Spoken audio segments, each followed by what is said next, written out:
Slunch.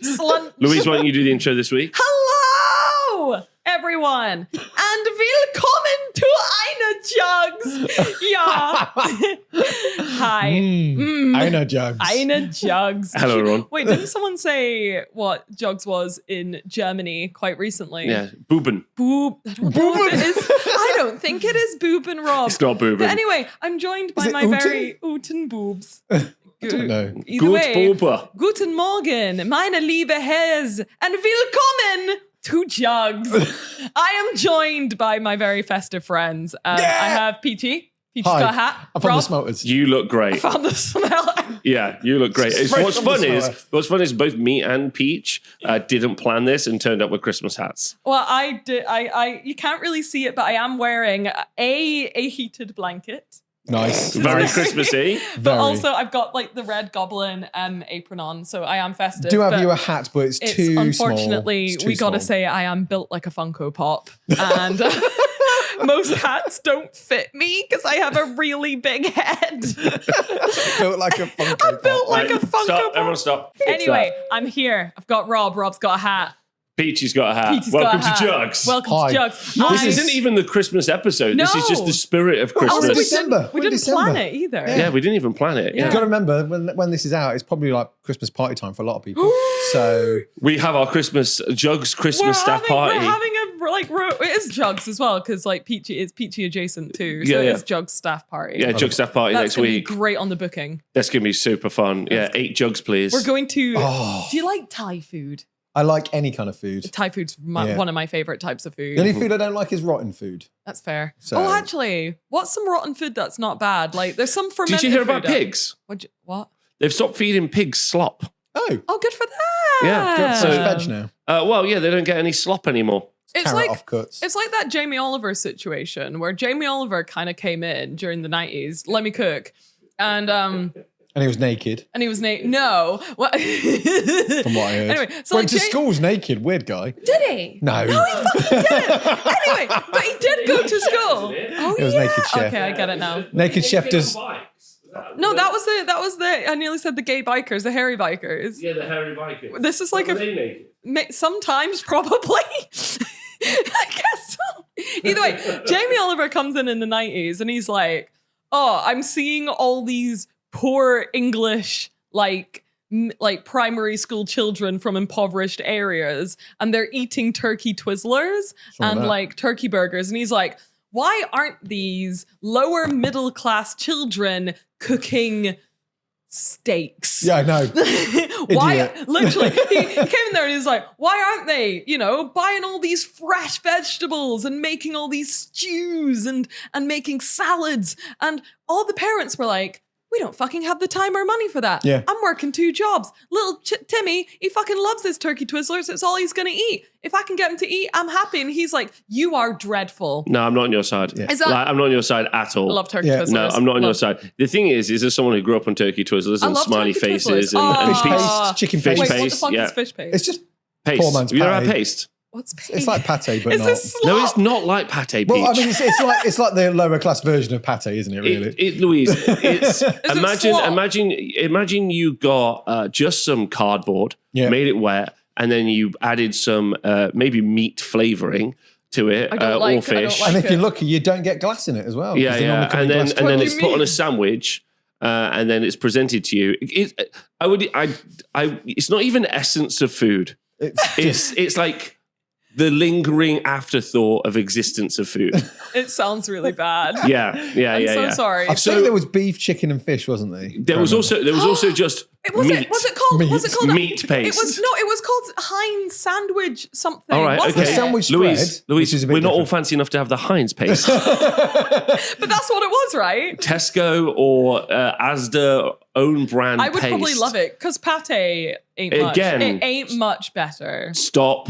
It's got nothing to do with But I pate. think Jamie It's Oliver was a little bit classist. There, I said it. Yeah, I think you're right. No, he was. He turned around. I mean, we're going to get to this later, and I think Yeah, it's we're really gonna fair. get. But he- Welcome to Juggz. It's finally the Rob gets to talk No, about it's not. workers' No, it's rights not. No, it's And I'm not. here for It is. We're just going to listen to Rob's podcast No, it's today. It's no, gonna it's be good. not. Anyway. No, but like Jamie Oliver was basically like, you don't love your kids much, yeah. And as someone on the opposite end of that who got fed the paste as a kid, they didn't love me. Who got fed the paste? I understand it. Like they probably do you know when who was it? One of the I can't remember which one of the baby brands. They went to Africa with some like baby formula, and they dressed up all of their staff as nurses, even though they weren't nurses, and made a load of the people in like the impoverished countries drink, be like, use this instead of breast milk. It's really good for the children. Loads of children died. Well? No, loads of children died. Why? And because they believed the science, they were like the scientists with the nurses with the white coats. But why did so many babies die? Because it was like not good for them. Yeah. Then why were But they it was there? cheap to make money. The money is evil. Like What? Jamie Oliver was literally like, stop feeding your kids turkey Twizzlers. Feed them turkey. Like, they fucking need food. Turkey tastes like shite. Turkey Twizzlers, fucking stunning, actually. Yeah, I think the thing is for you, turkey Twizzlers was a treat that you got to have. When you have turkey Twizzlers every day, I would actually love life. If I could go back and have turkey Twizzlers every day, I'd be guzzling them. I actually really liked school dinners when I was a kid. Me too. I mean, they were the main meal for us for most So of the time. Bernard But- Matthew fucking slaps. Whatever that man is doing, Bernard, Bernard, Mr. Matthews. He's long dead. Mr. Matthews. Turkey breast fucking- roast when you've had that every Sunday for a decade Oh and my a God. half. No, the turkey Wait, burgers. that's too much, or you don't like it? Oh no, it got a bit samey because our Really? granddad used to bring turkey breast roast every Sunday, Oh, and I man. didn't mind it. But when you've had that every Sunday for 15 years, My- What, you wouldn't mix it up at all? no.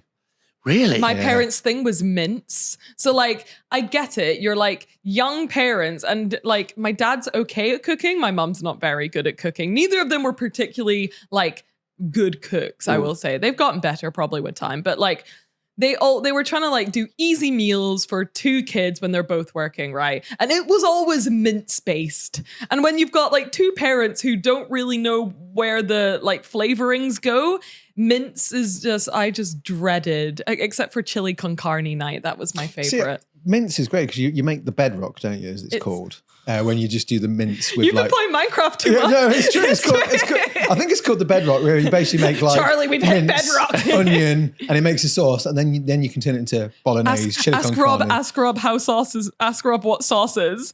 What's sauce, Rob? It's just gravy, isn't it? It's not. It's just gravy. Rob doesn't understand how you make a sauce without it being gravy. So like, gravy. if he gets like a curry or something, he's like, don't really know how they made this. Maybe they started Indian gravy. started with some Indian oxo gravy, spicy cube. gravy. Yeah, spicy gravy. Kind of is. You're not wrong, but it's not an oxo cube, Rob. He's like, how wet if not gravy? I reckon. I used to live in a poor part of Nottingham. There was an Indian takeaway that you could order food from, and when you order Peshwari naan, which Oh, I for love people who don't Peshwari It's know, the best one. It's like dessert for dinner. Yeah. That and a korma. Ooh. Oh. well, but this was a naan that was just covered in like golden syrup and hundreds and thousands, and I was like, that is a actually- traditional recipe. That's not Peshwari. How dare you? Yeah.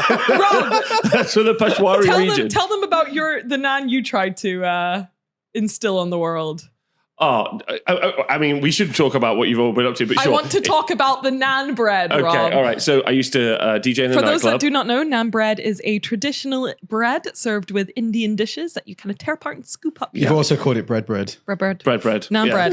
Is naan bread? Nan means bread. Bread, It's like bread. when people say panzer tank. Oh, really? I do say Tank, panzer tank. That's cool. And chain mail, because it's mail. Oh my god. Oh my God. And assless chaps. Because they're all assless. They're all assless. They're all assless. I want to see non-assless chaps.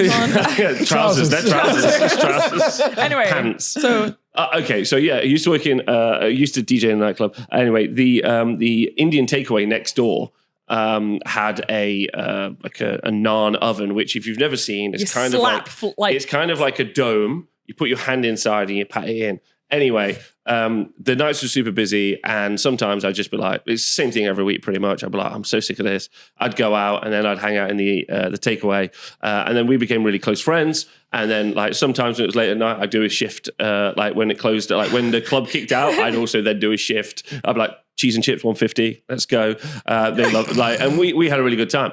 Anyway, they showed me how to make naan bread. I was like, this is amazing. And then we made cheesy naans. And then I was like, oh my God, we should try blue cheese naan. And they were like, what the fuck is blue cheese? And I was like, you haven't had blue cheese? They're like, no. I brought it in. And the reaction was so funny. What they was were the like, reaction they were like, this is moldy. This is gross. Yeah, this is clearly, this shouldn't be eaten. Yeah. As kids, you would agree. I would agree with that. But as a grown-up, No, it's do you like? refined. Do you I like? love it. Hate it. Let us know in the Also comments below if you do or loves don't love blue Hate cheese. it.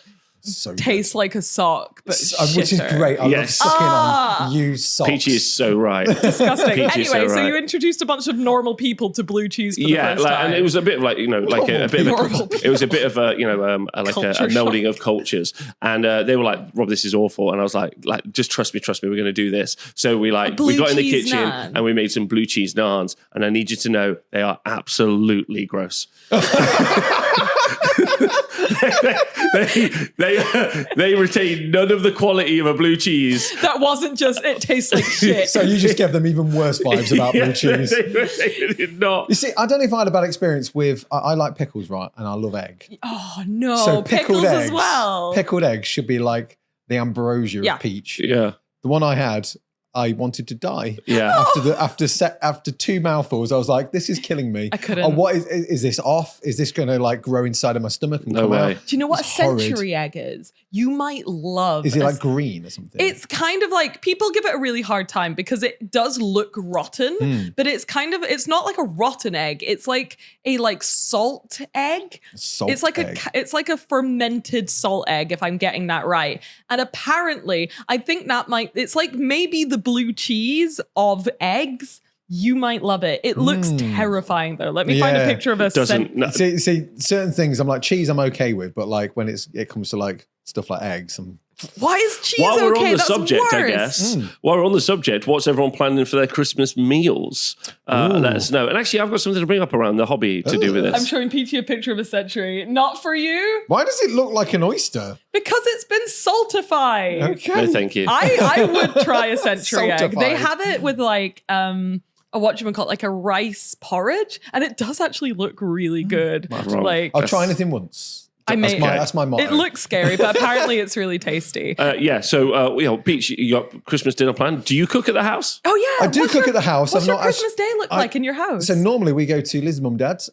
cute. Liz's mum likes making Christmas dinner. We go there, we sit and have an amazing Christmas dinner and some alcohol. And then we go back and open some more presents. Oh, nice. More presents? Are Well, you a usually, presents in like- the evening? Well, sometimes I don't open them all, or sometimes Charlie gets some extras from like his nonna and granddad. Oh, of course. So then we open some more there. But yeah, it's like ever since I've been with Liz since 1997, Oh my god! every Christmas You've been is with Liz since 97. 97. Congratulations! Yeah. Congratulations to Tell her Liz. that. Congratulations Tell her to that. Liz. Commiserations, Liz. Sorry, Liz. You'd have got less of a nerd.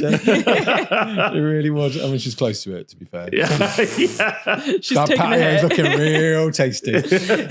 But yeah, so we normally go to mum and dad's. Go to mum and dad's on Boxing Day. Normally do like a buffet and stuff, but usually just meat, veg.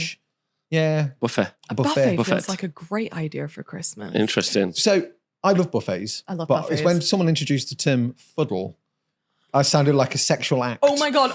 Literally, so funny you said that because me and Trish, you know how we caught up recently? Yes, yeah. So me and Trish, we'll talk about this later, but me and Trish caught up recently and we were like talking about the old times in Forge World, and she was like, "What the fuck was a fuddle?" Right? And I was like, Oh, we "That have a is not fuddle tonight." that is not a word I had heard until I joined Games Workshop." Is that the same for you? Yes. What the fuck? Games Workshop makes up terms that then become like culturally significant. I don't know. I Only- think businesses, because Liz used to Is it a work at thing? Derby Union, they used to do fuddles as well. Is it just a business thing? I think it might be. Because like me and Trish were a like, buffet. we had but like, did you A ever picky see the tea. Forge World? I love a picky tea. A picky tea. Oh, I love a picky tea. The Forge World fuddle, and I don't know if it was like this in other departments, grim as fuck. It was great for a day, but then like, because everyone's really keen to like bring their own like cultural spin on something, and there's a lot of different cultures in Forge World. So like, I'm bringing in haggis sausage rolls, right? Keith is Sounds probably amazing. just going to bring in some whiskey and then just drink that over the course of the day. No the one did heck? that. I'm I kidding. missed out. But like, and then like Tom would bring in his stack of crepes like that high. Oh, amazing. But then Polina, who's from Russia, would bring in like a mayonnaise salad. I don't think Polly's Russian, but either way. I think she is, isn't she? Or Ukrainian. I can't remember. It's a mayonnaise salad. According to Google Dictionary, a fuddle is to confuse or stupefy someone. Well, we know that. Especially with alcohol or a state of confusion or intoxication. Oh. Can you so type you've in all like got- fuddle food? No. UK. I'm Games going with the Workshop. first because the It first probably one came makes from sense. That, then. It Maybe. probably Yeah, came Games from Workshop. that. It is confusing. Yeah. So like imagine like 60 people each bring in quite a lot of food. Usually they all bring the same stuff, which is a packet of crisps and some Pepsi. Well, but then you have the Pepsi table. You do have And- a Pepsi table. But then you also have Cheese Avenue. Cheese Avenue. Because we also had Cheese Club in Forge World, I which was a remember Cheese weekly Club. thing. Yeah. But it was, and then by day 3, it just starts to smell bad. Is that because all the dip's not being dipped? I was always on fridge duty because no one else put anything away in the fridge. But yeah, it got a little bit grim after like day 3 of all the cocktail sausages being left out. And everyone's like, time for meal number 5, because you'd have to go up for like your breakfast, lunch, and dinner at the fuddle to get it all eaten. Sounds grim. And by day 3, everyone's just having the worst time. It sounds awful. I loved it. And every year, after all the food is gone, after the 5 people who volunteered while everyone else sheepishly avoided it to clean everything out, we're done. We're like, I can't fucking wait for next year. Like genuinely. The excitement for the fuddle every single year Okay. is so high. One time in Forge World, I arranged something really good, which was a bits fuddle. Oh, yes, I remember that. Yeah, I think we remember started to that. invite everyone else to Yeah. it because we had too much stuff. But because when you work in Games Workshop, you have way too much things, especially if you've been working there for like 20 years. I organized a day where we like cleaned off all the tables in the photography studio and people just got to bring in their Warhammer and you could just take what you want. Oh, fun. Smart. That's how I got our gargantuan squigoth. Because Nice. we do accrue a lot of trash. I say trash, they're good kits. Bits. One man's trash is another man's treasure, Yeah, right? yeah, yeah. Yeah, because and- you'll get like something that's been tooled ever so slightly wrong and you yeah. don't really want to use it, I mean, but I you used don't to want have to a chuck it drawer away. of like half-built projects and stuff. And then when the new guy or gal would turn up, it'd be like, do you want some sprues? Yeah. And everyone would just unload all their like See that? spare trash around. That's my Oh my God. collection for the last like 7 years at Christ. Games Workshop. But yeah.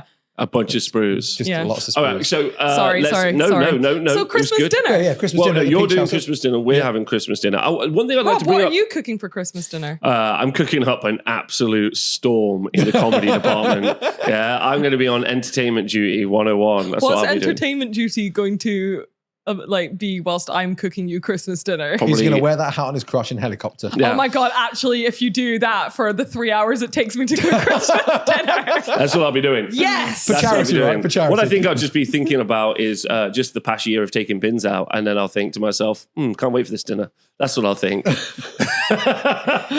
what I'll think. Feels like I'm into some kind of domestic here. You're a real bastard, Rob, but I respect the game respects game. Thank you. I appreciate that. One of the things, actually, obviously, me and Louise have got to spend past several Christmases together, which has obviously been Pretty amazing. good. Not bad. But I always do a Christmas stream on Christmas. Yes. I always do a Boxing Day, Christmas Day, and also every day Christmas after Eve. Christmas as well. Yeah. Mainly because I used to when we went together, I used to stream in the over Christmas, and it was actually really wonderful because there are loads of people in the hobby who don't have family or people to be around at Christmas. And I do feel like it's a really nice time to like connect with those people, even if it's for a few hours. Yeah. And I've always found that really personally very rewarding. As someone who does have like family and stuff, but the family was overwhelming and often they weren't interested in interacting with me. If I had found a streamer who I could just like sit there and like watch during the awkward Christmas times, I would have been really happy. Yeah, I mean, I think I'm at the moment in the phase, because I'd like to do it. I mean, that is a really good point as well, as like there's people that don't have that engagement, so making that place for them is really positive. And I think at the moment, like I'm making memories with Charlie a lot over Christmas time, so like, because I want to spend a week off at least with Charlie this year. Yeah, of course. God. He's the peak age for Christmas. Well, this is as it, well. and he loves it, and he loves playing, and we've got like all sorts of ideas of games and stuff we're going to do. What are you going to do? Well, mostly Minecraft. Minecraft, Louise. obviously. But one of the Are you things going to he's- build a giant Minecraft tree and Oh, we decorate could, it yeah. with redstone? Well, yeah, I have made Nice. some rooms with redstone and he's not interested. So I know I was well What? depressed. Spent ages making this redstone throne common. room. And I was just like, hey, Charlie, look at this. He's like, what are you showing me? I was like, oh. Charlie. Okay. Oh, But what I am I going to like do, your redstone throne. what I am room. going to do, because we've been watching James Bond together, okay. and there's not You Only Live Twice. That's also a good one. But The Spy Who Loved Me. At the very end, there's a big oil tanker that's captured 3 submarines, Russian, UK, and America, and it's got loads of crew in a prisoner bay. And they all break out. There's a big gunfight. Loads of baddies in like red jumpsuits with berets versus lots of like naval dudes. Mhm. Charlie loves that scene. We have to watch it loads of times. And he was like, I was like, what do you want for Christmas? He's like, I don't really want anything, Dad. I was like, you're gonna want something, surely. He was like, I can't think of anything. I was like, what about Lego Minecraft? He's like, no, I like what I've got. I don't want anything. I was like, What an incredible child you're well, raising. yeah, obviously, sweet not at all child. greedy. And I was like, what was if Daddy spoke to Santa and made you a Spy Who Loved Me set? What? Shut So up. I'm going to make a little Spy Who Loved Me set. I'm going to get a very useful box. Oh, one of the adorable. I'm gonna 4 litre cry. ones. I'm going to spray it grey, so you can open it and that'll be the interior of the ship. But also I'll get some of that War Mag stuff and then magnetize the figures, because I've got a load of War Games Atlantic. They're called Panzerleer. Basically, they're just like guys in jumpsuits, like Yeah. give them beret heads. So I'm going to do a load of guys in red versus a load of guys in blue, and then make James Bond. Then he can Isn't have it that. cute to see what it's like when a parent loves their child? Like, No, I hate it. Isn't I get to it? make cool hobby. I get to make It's cool hobby. really sweet and good for her. It's so cute that Charlie's like, I'm like, you probably know this already, but you cannot know that your kid is happier if when it comes to Christmas, he's like, I'm really happy. Yeah, I guess. Actually, yeah, Yeah, that's great. You're Yeah. doing something very correct. But not that is anything wrong with a kid having a list, which is 1,000 Yeah, things wrong, because yeah. that was me as a kid. But he's happy. He is. I He's think it's a happy. You've double-edged given him sword. everything he could ever want. Well, I'm gonna cry. to a certain point. 'cause Apart I from got, Minecraft throne rooms. well, I got Minecraft. We were doing an episode of Juggz, and it was his birthday. Mm-hmm. The day after on the Friday, and I decided to get the full, not the practice Minecraft, the real Minecraft. Yeah, I And remember, I put it on his tablet, and obviously he was ecstatic whilst we were here filming Yeah. and stuff like that. But it's a double-edged sword because he's on it a lot. Oh no, you But he's not. Sometimes he's not ignoring mum and dad. He's just like so hyper focused on what he's doing. I think in some ways- Minecraft is like that. Like Yeah. I played Minecraft when I was like 17, and I was like that. I'm still like that whenever I start playing it. It's just like that with especially kids. as someone who's gone through that cycle themselves, like I get hyper focused on stuff. Yeah. Like just let them burn through it. Yeah, yeah. Like, Let and burn through it. I honestly believe that that's the answer in some cases, because I think You've said there's that to me before. I think there's especially because Charlie's like really smart. Like I think he's going to be trying to like it's also a series of processing something, isn't it? Yeah, yeah. Like he's like deep into something, like, and also like, you know, if you got deep into music, what would be the problem? Yeah, exactly. If you were yeah. like, oh, I can't believe it, my kid's playing piano 8 hours a day. Yeah. Minecraft Like makes kids smart as well, I think. I think that Fortnite. there's something to the brain, right? He's not Yeah. out there throwing rocks at cars. He's No. like doing something. Yeah, he's being very creative as well. Because Yeah, what he's doing is exactly. we've got a couple of like magazines, and he'll be like looking at like how to make a hopper farm where you can make like a chicken farm, and he's like reading that and then trying to do it. Yeah, on this the- is huge. Yeah, yeah. Are you kidding me? Yeah. Let him go crazy. He's making farms and shit. That's incredible. Yeah, it's like Lego, but Yeah, I digital- love it. It's digital so Lego. good, It isn't is it? good, It's yeah. so That's good. really cool. But that's all he cares about right now is Minecraft, and he loves it. Except for him. James Bond. We've introduced him to James Bond, and he loves it. That's trying to weird. think if you could build That's him. weird. But I love James Bond at his age because that was quite what was probably popular TV shows and movies at that time. James Bond. I like Sailor You're a Moon. young person loving James Bond. That's so normal. Is it? Yes. What is it? What? Because he's cool. What It's is- like, what it is? It's like John Wick. his John Wick and Bond are very different. Explain so how. the way I describe it is you've got a figurehead who's like clearly, we're adults, we see the grey areas, we Okay. see the alcoholism, we see the womanizing. A child doesn't see that. They see a guy who's trying to save the world. They see the superhero. They see the superhero Is he a who's superhero, taken on Yes, it's baddies. James Bond. Okay, so he's like Literally he's like like the for the coolest Queen and guy. Country, and then Charlie's like, I love Queens and Countries. He has no idea what he knows what a queen is. I He cares not. absolutely love Queens and Countries. All he cares that is about what is I like, love. does he kill the bad guys? It's like, wait and see. Yeah, Wait like, and see. When I watched things when I was wee, I didn't pick up on like all the adult stuff. No. You just pick up on what you want to when you're a kid, and that's like all the cool and cute stuff, right? Yeah, that's true. I mean, I've that's been true, watching. which is why you love Gladiator 2. That's why I love Gladiator. I need to watch 2. Gladiator 2. It's You don't. so You good. don't. It's so good, Peachy. It's the wrongest she's ever been. Honestly, if you forget media literacy, it's so fun. Yeah. And maybe have a car accident before you go in. Me and Laura had such a good time watching it. We were there and we were like, they They don't make movies like this anymore. They don't. Because there's two Emperor boys, isn't there? Yeah. And they're based on facts. Yeah, Apparently. yeah. So a lot of them are. None of it's based on fact. Well, so Because they did used to flood the arena to put sharks in. No, they didn't. They can't. They couldn't even make fucking glass back in the day, Louise. How did? So I'm just going to watch these two. You carry on. Domestic. Fish tank. Okay. Are you Googling it? You carry on. You petty son of a bitch. Anyway, it's really fucking fun. It's not what I would call the best movie in the world, but it's fun as fuck. Yeah. I didn't pick up on all of the things Rob was mentioning at the end, which is like, this is bad and the acting's bad and the plot is... What did Google say, Robert? Said it's not glass, it's natron. What's not glass? Basically, they wouldn't have been able to make a tank to keep the shark You in. can... Oh my God, is this a tank? Yeah, all right, okay. There's I'm not getting into this. I'm not getting into this. I'm not reinvigorating our 9-day debate about Gladiator 2. Did you think that they had to... Louise. They didn't... Louise, they didn't have a SeaWorld. It couldn't have happened. Okay. Anyway, right. So what have we all been up to? What have we all been up to this Do you week? want to start with me? Or? Yeah, Yeah, Pete, let's start with you. Yeah. Did we talk about everyone's Christmas dinner, by the way, before we did? I make the world's best Christmas dinner. Louise makes the world's best Christmas Amazing. dinner. It's fantastic. So there you go. So there you super go. excited about that, But definitely. I have to quirk it up to make it vegetarian a little bit, but it's fine. It's still good. Yeah, and I always do a Christmas stream, and that's something I super look forward to. That's my version of hanging out with I like remember family. the first time you asked me if it was okay, and I was like, "That sounds like the sweetest thing ever," and I just had a nap. Yeah. It was really good. It's amazing, had the actually. best Christmas ever. Yeah, It it's was really so good. nice. I was Yeah, like, I think you watched a movie and had a nap, and I just went and honestly. built models for like 4 hours And and then I hung woke out. up and he was back, and I was like, "Oh, this is great." Wow. It's super nice to Yeah, it was connect with lovely. like people who you connect with, like, because I stream almost every day. Yeah. To be like, I mean, that's the kind of weird thing, right? That's why you have staff Christmas parties, right? Because you're like, I spend 40 hours a week with you dickheads. Like, let's all celebrate something together. Yeah. Like, that's a thing people do because, like, you want to share it with the people you spend a lot of time with.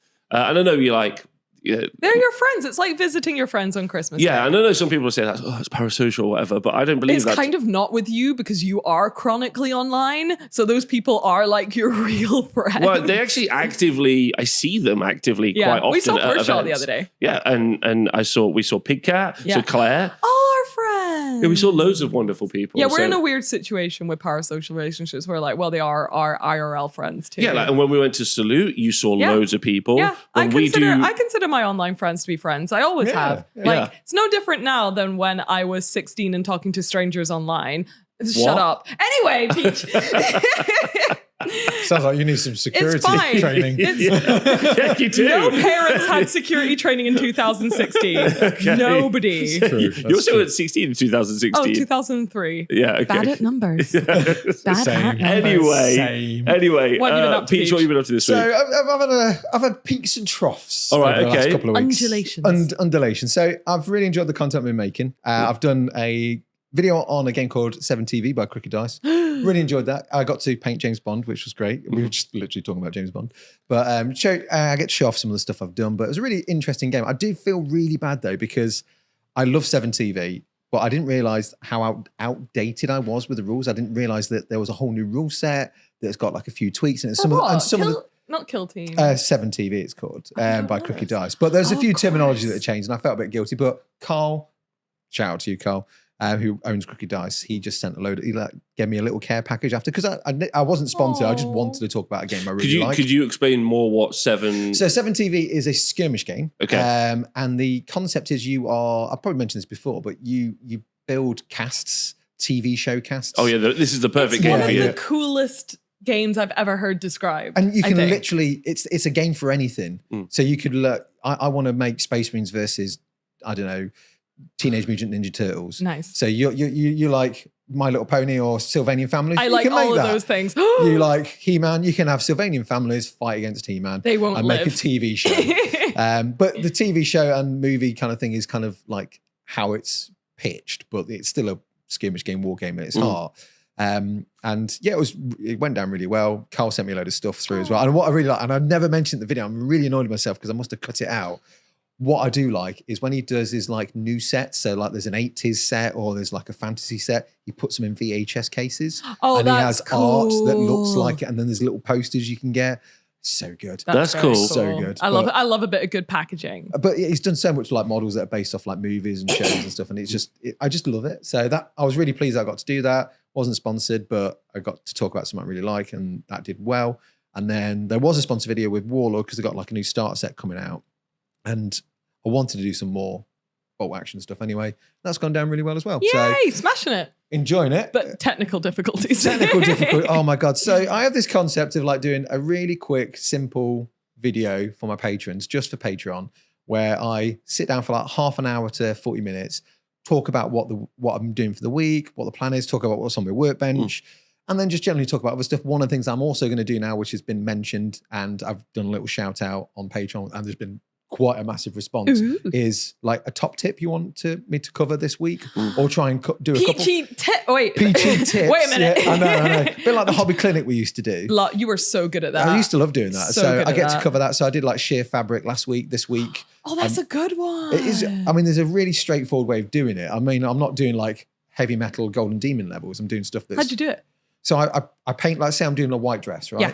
I paint a white dress, I spray Obviously it white. covered in water and very transparent. Very transparent. It's been Wet raining. t-shirt It's party. been a heavy downfall, and wear underwear next time. Yeah, agree. It's her own fault. Anyway. So what I do is I've done it with some vampires because there's like some brides of vampires by Crooked Dice, and I've done a couple, and a few people asked how to do that. So I spray them white, and then where the cloth is touching skin, and you get the definition of like a leg or a breast or a butt cheek or something like that. Specifically those areas, yes. Specifically those areas. I literally paint that area flesh, and maybe there's like a bit of abdomen or like a little bit of hip and stuff like that, or a bit of shoulder. Just literally block that in as flesh. Yeah. And then I just make a glaze of white, do a couple of glazes, and then just do some highlights of white where the cloth goes. As if it was like that's how it would look in real life. Yeah, It's literally a glaze of white over. Yeah. So easy. it's quite straightforward. So I did that because I would mix Nigel colours asked how and to make do it, it. and a couple of other people have asked it in the past. So I was like, I'll cover that. And then this week was just showing some other stuff, talking about turnip and doing like paper banners using masking tape. Daryl, who's a patron of all of us, I think actually. Shout out to Daryl. Hi, Daryl. He has asked how I go about painting my Commonwealth troops World War II, because I've done like Americans. Really, it's just like, it's the same colours. I just flip the areas where I'm doing it. So I kind of cover that. Technical difficulties. It's such a straightforward video. Shouldn't be that time consuming. The first one I ever did, it's half an hour long. Yeah. Took me half an hour to film it. Yeah. Took me That's crazy. literally 10 minutes to like edit it and render it. That's and such then good about time. 15 minutes to export it and upload it, right? Easy. Easy. I was like, this is a great idea. So efficient. And since then, it's taken anywhere between 8 to 19 hours to render and export. And I've had to do it overnight. The last one I was doing, which is this week, I've now got a laptop. So thank you as well, because you were helping me out with like ideas and stuff. But I have now got a laptop, and it's done it a bit quicker. I've got it done. But if I hadn't got the laptop, it would have taken 48 hours. I'm not having my PC running nonstop for 48 hours. No, I think that's not normal. That's like not. You need to take it into the shop. Yeah. Like, get that bad boy into the shop. I mean, Take it to the vet. That's actually one of the most difficult things. So just up the road from where we're based, a PC repair shop has opened. Yeah. Very handy. Incredibly handy, because actually, I went, because I had a PC that basically blew up at the beginning of the year. And I was super lucky because the Twitch chat were like, cool, we're just going to donate enough money so you can get a new PC. I was like, Thanks, that's super. Twitch chat. I was like, that's very nice here. I think it's because they missed someone to bully. They're like, quick, give him the money so we can bully him again. Fair. But so then I bought a new one, which is cool, got it fixed. But then I took the old PC in just a couple of weeks ago to get it looked at, and the guy's like, your motherboard's fried. And I was like, I thought you were going to be your mother. Mother's a bitch. Your mother's a bitch. And I was like, I have no idea. I would have had and we should talk about this because this is basically what you're talking about. Yeah. There are so many things that we as independent content creators have to do. We have to do tax, business stuff. We have to do we have to be fairly good at editing. We have to do the thing that we're be rich enough to pay other people to do those things. Yeah, or any of those other things. But yeah, like with the PC, I'm pretty good at the technical stuff most of the time. Yeah. But then with that, I was like, I know this is beyond me. Yeah. Like, and it's also beyond my time frame to learn. Yes. Like, you know, when you were ringing me yeah. about the 3D printer, I was like, cool. I was kind of casually 3D printing stuff until Louise's Goblins kicked off. And then I was like, cool, I need to take this more seriously. That's your job now. Yeah, I need to learn more about this. But with the PC, I was like, nope, this is not. And I took it in, and it cost whatever. I think it cost like 400 quid to get it all fixed, which is or whatever, like with replacement parts and stuff. Yeah. So that felt like that was good, as a price. But it's actually really nice that existed because I don't know where there are PC repair shops anymore. Yeah. And I spoke to him, and he's like, I'm making so much money. He's like, this is he's like, I just have a shop front.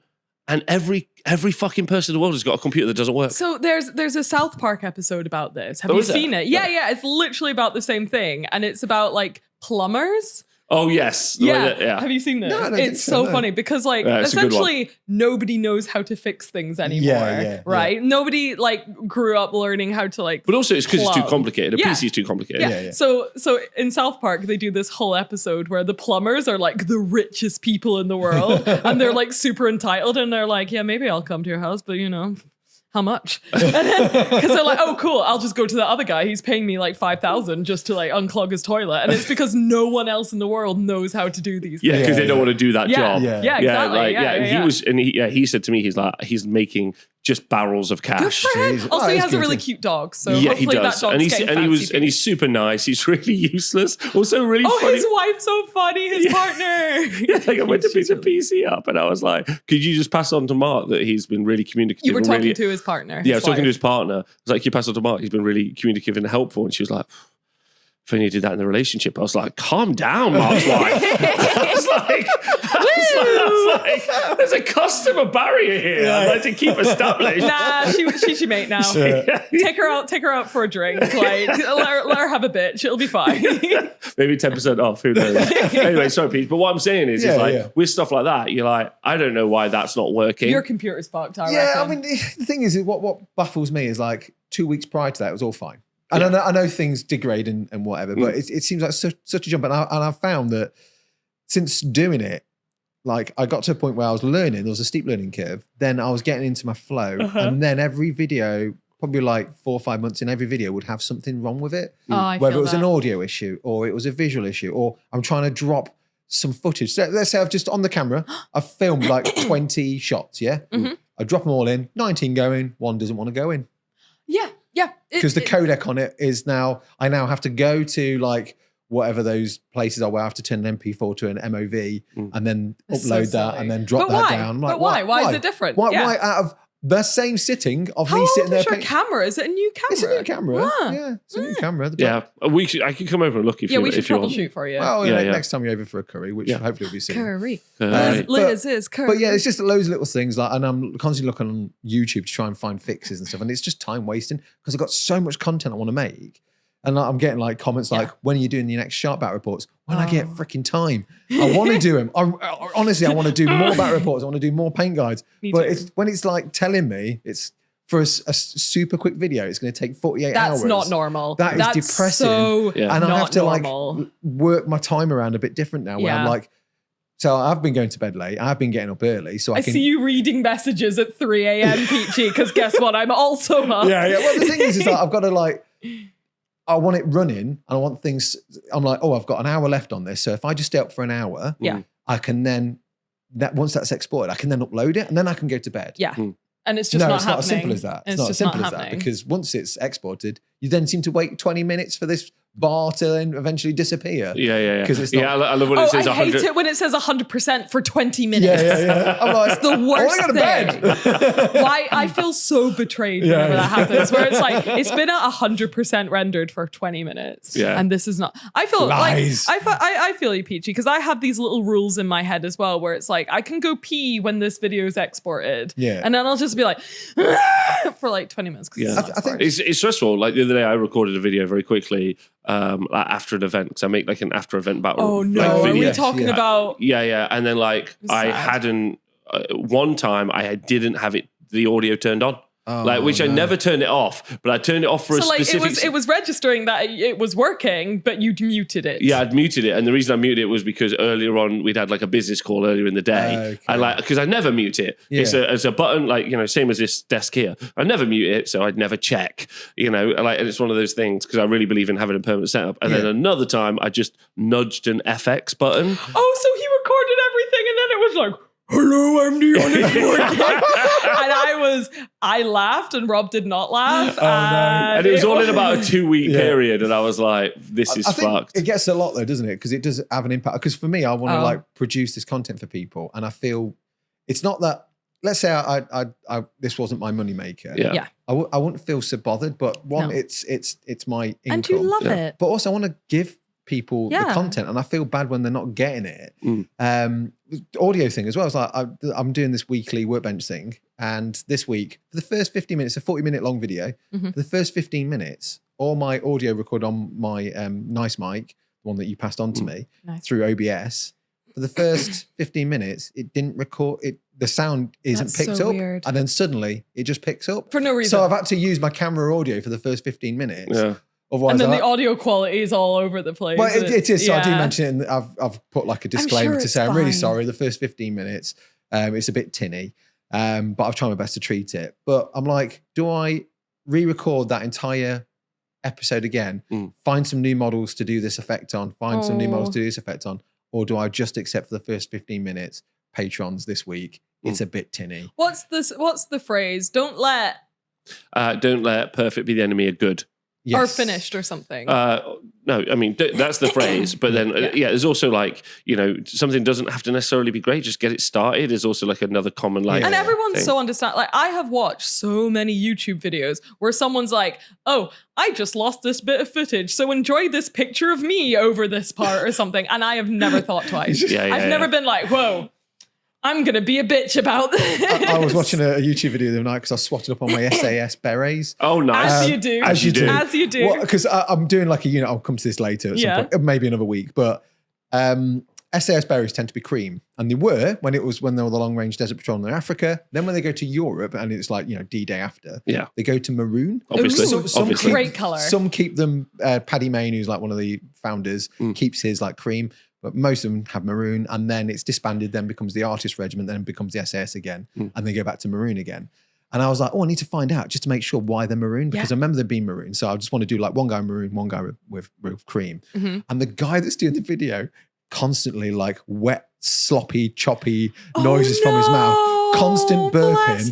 Burping? Yeah, and it was like burp. And all the other thing you want to do is do burp. Yeah, there was oh my God. There's a really big the mouth noises, but I think the burping could probably be. There was a Total War. He's being his authentic self at least. Yeah. There's a really big Total War content creator, and I can't remember which one it was. And I was listening to their video, and then like 5 minutes in, he just burped. He's like, I'm going to leave that in. And I was like, I understand, buddy. I would be okay make these with that. videos. Okay. I make these videos too, but I'm stopping listening. I was like, you don't like burps though. Well, Rob thinks burps are worse than farts. Yeah, there, but, I said it. Yeah, that's fine. But like, my fine. point was, like, I think there's a certain point where you're like, you can take that out. Like, you can even just cut it and drop the volume a slight bit. I know. Do you know what I mean? Like, we've made the decision on this show that we're eating on the mic, and some people are going to hate that. I did start that way. I'm sorry. Yeah, you did start. We have double stuffed Oreos, and they're really good. Yeah, some people are going to hate that. And Rob doesn't like it, but I like snacks. I'm sorry. Some people love hearing people chomping. Yeah. You know what? I hate it even more now. How'd you have you've been frustrated by this process. Frustrated about the process and not being able to deliver on time, I think, is the thing for me. And that's the thing that bothers me is I want to get the content for people. I want to keep my schedule of like a weekly video. And that's the thing that's bothering me. I like finding problems and fixing them. I think that's fine. And I enjoy that. And I've found like over the last 7-8 months, it's been really rewarding having mistakes happen and finding a way to fix them. But this one has been the trickiest one because I'm like, what is it? It's because it's not something you can fix. It's probably just broken. Yeah. And it's so fucking ridiculous. It definitely feels like it's a PC issue now as opposed to a camera. For sure. It's definitely a PC issue. Yeah. Because I've got the laptop and the laptop's faster. So, well, there you go. Yeah. It's a great laptop. But either way, take it down to Mark. Hopefully, his missus is still talking. There's one at the bottom of Spondon, so I might have a look there because that's a fixer. Yeah. fixer-upper. I fixer-upper. But that's me done. But yeah, enjoying making content. I've got a Good. Trench Crusade this coming weekend as well. Tell us about that. How have you found getting? Because you just paint loads of minis for it. You did amazing kit bashes for that. I've been doing some kit bashes, having a lot of fun with that. And the reception to them has been wild. Yeah. People So love it. I think at the moment so you can only get some STLs, can't you? At the moment, and I've been talking to a couple of the sculptors from Trench Crusade, and they've like sent me some STLs, Aren't which they is really sweet? nice. They are beautiful people, so I do need to print some out. But what I want this video to be, because a lot of people have asked about, can you do a video about kit bashing? So it's that, but I've used Trench Crusade as a canvas because it's also a great sort of blank canvas for making mad weird shit. Yeah, because you can just go down the route of here's some slightly grimy looking war looking guys, Yeah. or here's the weirdest fucking thing you've ever seen in your life. The great thing is 28mm historicals. Yeah. Most of the arm fittings are universal. Not every head fitting. You get like ones where it's cut out or ones that it's a ball socket and stuff like that. That's the only tricky bit is like you might have to do a little bit of fiddling around with the head, but not much. But everything else just scales the same, fits the same. Yeah. The width of the bodies are about the same. So you can just go to town. I think they with said just in like a there handful of kits. with their guys, they said a lot of them do have like fittings even on their official STLs. A lot of their fittings that's really are good. ball jointed and stuff like Yeah. That's that. interesting because then other people can create other like pieces and then the joints. Like if the joint is universal, Yeah. like a USB-C cable, for instance, fuck you, Apple. Then then everyone can use it, and that's really useful. Yeah, it's extremely useful, Okay. and they're really open to that as well, which is great. Yeah, because they talk about it's definitely model agnostic, but we have our stuff, and I want to talk about the kit bashing thing, but I think it's going to have to be part 1 of part 2 because there's so much footage that I can't Find a place for it. No, I've got a place for. Oh. It's just it's going to take even longer to export and edit. Oh, that shouldn't. I know. So annoying. It's I taken feel me. you. Normally, I record and edit and then ready to release on a Wednesday. It's just taking you so much. And I'm longer. still editing now because it's taking so long. Like some of the footage is just so sluggish because I can't render it because it takes 6 hours to render just a bit I of feel your footage. frustration. So, so I'm just like, I'm gonna have to cut you out. Bring your laptop in next week. I've got my laptop. What I'm going to do is move that. If I can't get it done tonight, I'm going to have to move all that footage. That's onto actually my quite an laptop. easy process. I would do yeah, that. yeah. Quite an easy process. Well, I've do done that. it with a weekly video, and it literally was going to be 19 hours to export. 19 And then I put it onto hours. my laptop because I was like, it's only like 2 bits of footage and some audio, so I'll just quickly start from scratch. I was like, oh, you know what? I'll take the autosave and put that with it, transfer that over. It went, oh, this is from an older version of Premiere Pro. Hey, it's all sorted. I was like, Thanks. mega. I'll export then. And how long did the export take? An hour and a half. Oh my god, Okay. that's so normal. So So which much is great. better than 19. better than it's still long. It's better. So I though. wonder if it's something to do with like my camera settings as well. So Maybe. that's the thing I've been doing a lot of head scratching on. Maybe I'm gonna troubleshoot ask you to call me when you start to export the next one, if that's okay. so- Have a So call. also shout out to the Andy, the remembrancer, because he did a video call with me and we shared screens and so thank you, dude. He's great. He was literally talking through all his settings and stuff like that. And it was a head scratcher then. He's a 'cause it's just lore like- YouTuber, is a so lore he YouTuber. handles lots of footage. And So he's got loads of exporting. time on his hands. Oh my god! Ignore him, Andy. Ignore him. They literally have no time ever. What they do? Read a book and talk about it. Come on, man. They do. That's what nans do when they retire. They do. We're gonna have to like apologize, make an apology video for Rob. Do it right now. Robert Signs. You're gonna have to do a community post, Rob. Merry videos. Christmas. Merry Christmas, Lord you YouTuber. Don't be a douchebag. We literally have had different Lord Tubers on. It's obviously a joke amongst friends. say sorry. I'm without- sorry, Law YouTubers. I'm sure you have to do lots of cross-referencing. I'm sure it's very tedious. I said sorry. Anyway, Louise, what have you been up to? Yeah, what have you been up to, Louise? You've been a I cover champ. wanted to talk to you first. Oh, what do you mean? I was I know going we to can all ask go. what you were Fine, doing do it first. quiet. Oh, you want to ask what I'm doing? Yeah. Oh. Being to a be- dick to lore YouTubers. Firstly. They could take it. They'll make No, it. they can't. Exactly. They'll write a 6-hour video about your history. That's wow. That would be. Only 6 hours. Only 6 hours. I mean, who knows? Okay, so what have I been doing? Actually, I was saying to Peach, I feel like I've done nothing over the past week. Well, because it's been 2 weeks since we recorded because of last week. But I have run a couple of events. I got really sick, but like it felt like a sickness that was like not really sick. It was like when you need to sneeze and you're incapacitated, but it never actually happens. Yeah, I just felt wiped, like absolutely wiped. Even so much so that I ended up going to the walk-in center to just be like, because I woke up one night being like, oh, I'm really hot. I'm feeling like, and she was like, what, you know, we joked and she took my temperature and did all the other stuff and I was fine. And then I think the radiator in my room was just too hot, to be honest. But that's a joke. But like, yeah, no, I've been pretty wiped out. So I feel like I haven't done tons, but I have actually. So I've run 2 events. So I did an old. So you haven't done tongues? Tongues. But yeah, so he's weird like that. Tongues. Just cheeks only. Gross. It's so disgusting, Rob. Yeah, so I ran 2 events. So I ran an Old World event and an Age of Sigmar event. Actually, the Age of Sigmar event was actually maybe my personal hobby highlight in my life, actually, thinking about it. Wow. There was a really sweet moment where I've told you before that when we run events, like if you bring your kid and your kid's competent to play, your kid can come for free. You can't just drop your kid off on a. It's not a daycare where we give them intro games. Yeah, no, it's got a ball pit. Yeah, it's not that. It's not that. But anyway, so like if your kid can play a competent game of Warhammer against an adult, exactly. So Orpheus played this weekend, and it was his the weekend just gone. It was his 13th birthday. And was he the one that smashed his dad last time? So his 14th birthday. Yeah, smashed his dad last time. 13 turning 14. Yeah, well, that's the thing. So on the Saturday, he won 3 of his games. It was his dad's birthday on the Saturday. Wow. And Orpheus won 3 games. And then on the Sunday, his birthday. And what's really sweet is my friend Colin Cochrane, from shout out to Colin because he watches this, which is great. Love Colin. Hi, Colin. Nice to meet you. You know how also like you guys are kind of like early in your like creator journey, and you're smashing it. Thank you. When I started my creator journey, I was not smashing it. It was you were smashing it. I wasn't, Louise. So okay, it was garbage, right? and that's an okay thing to admit. Old but cheeks. People like Colin. So Colin, I think, has been like a patron of mine since like day one. I've traveled over to Northern Ireland to play like at his local club, which is Bangor in Northern Ireland. Like him, Pete, and a bunch of the other guys have been like, just like, I just really feel like that they've had my back for like 7 years They're now. good boys. Yeah, so Colin came over and I was like, and I was telling Louise all the way before the weekend, I was so fucking excited. He got really embarrassed when I told Colin, but he was like, my best friend's coming over and I love him so much and he's my best friend and I love him and I might kiss him.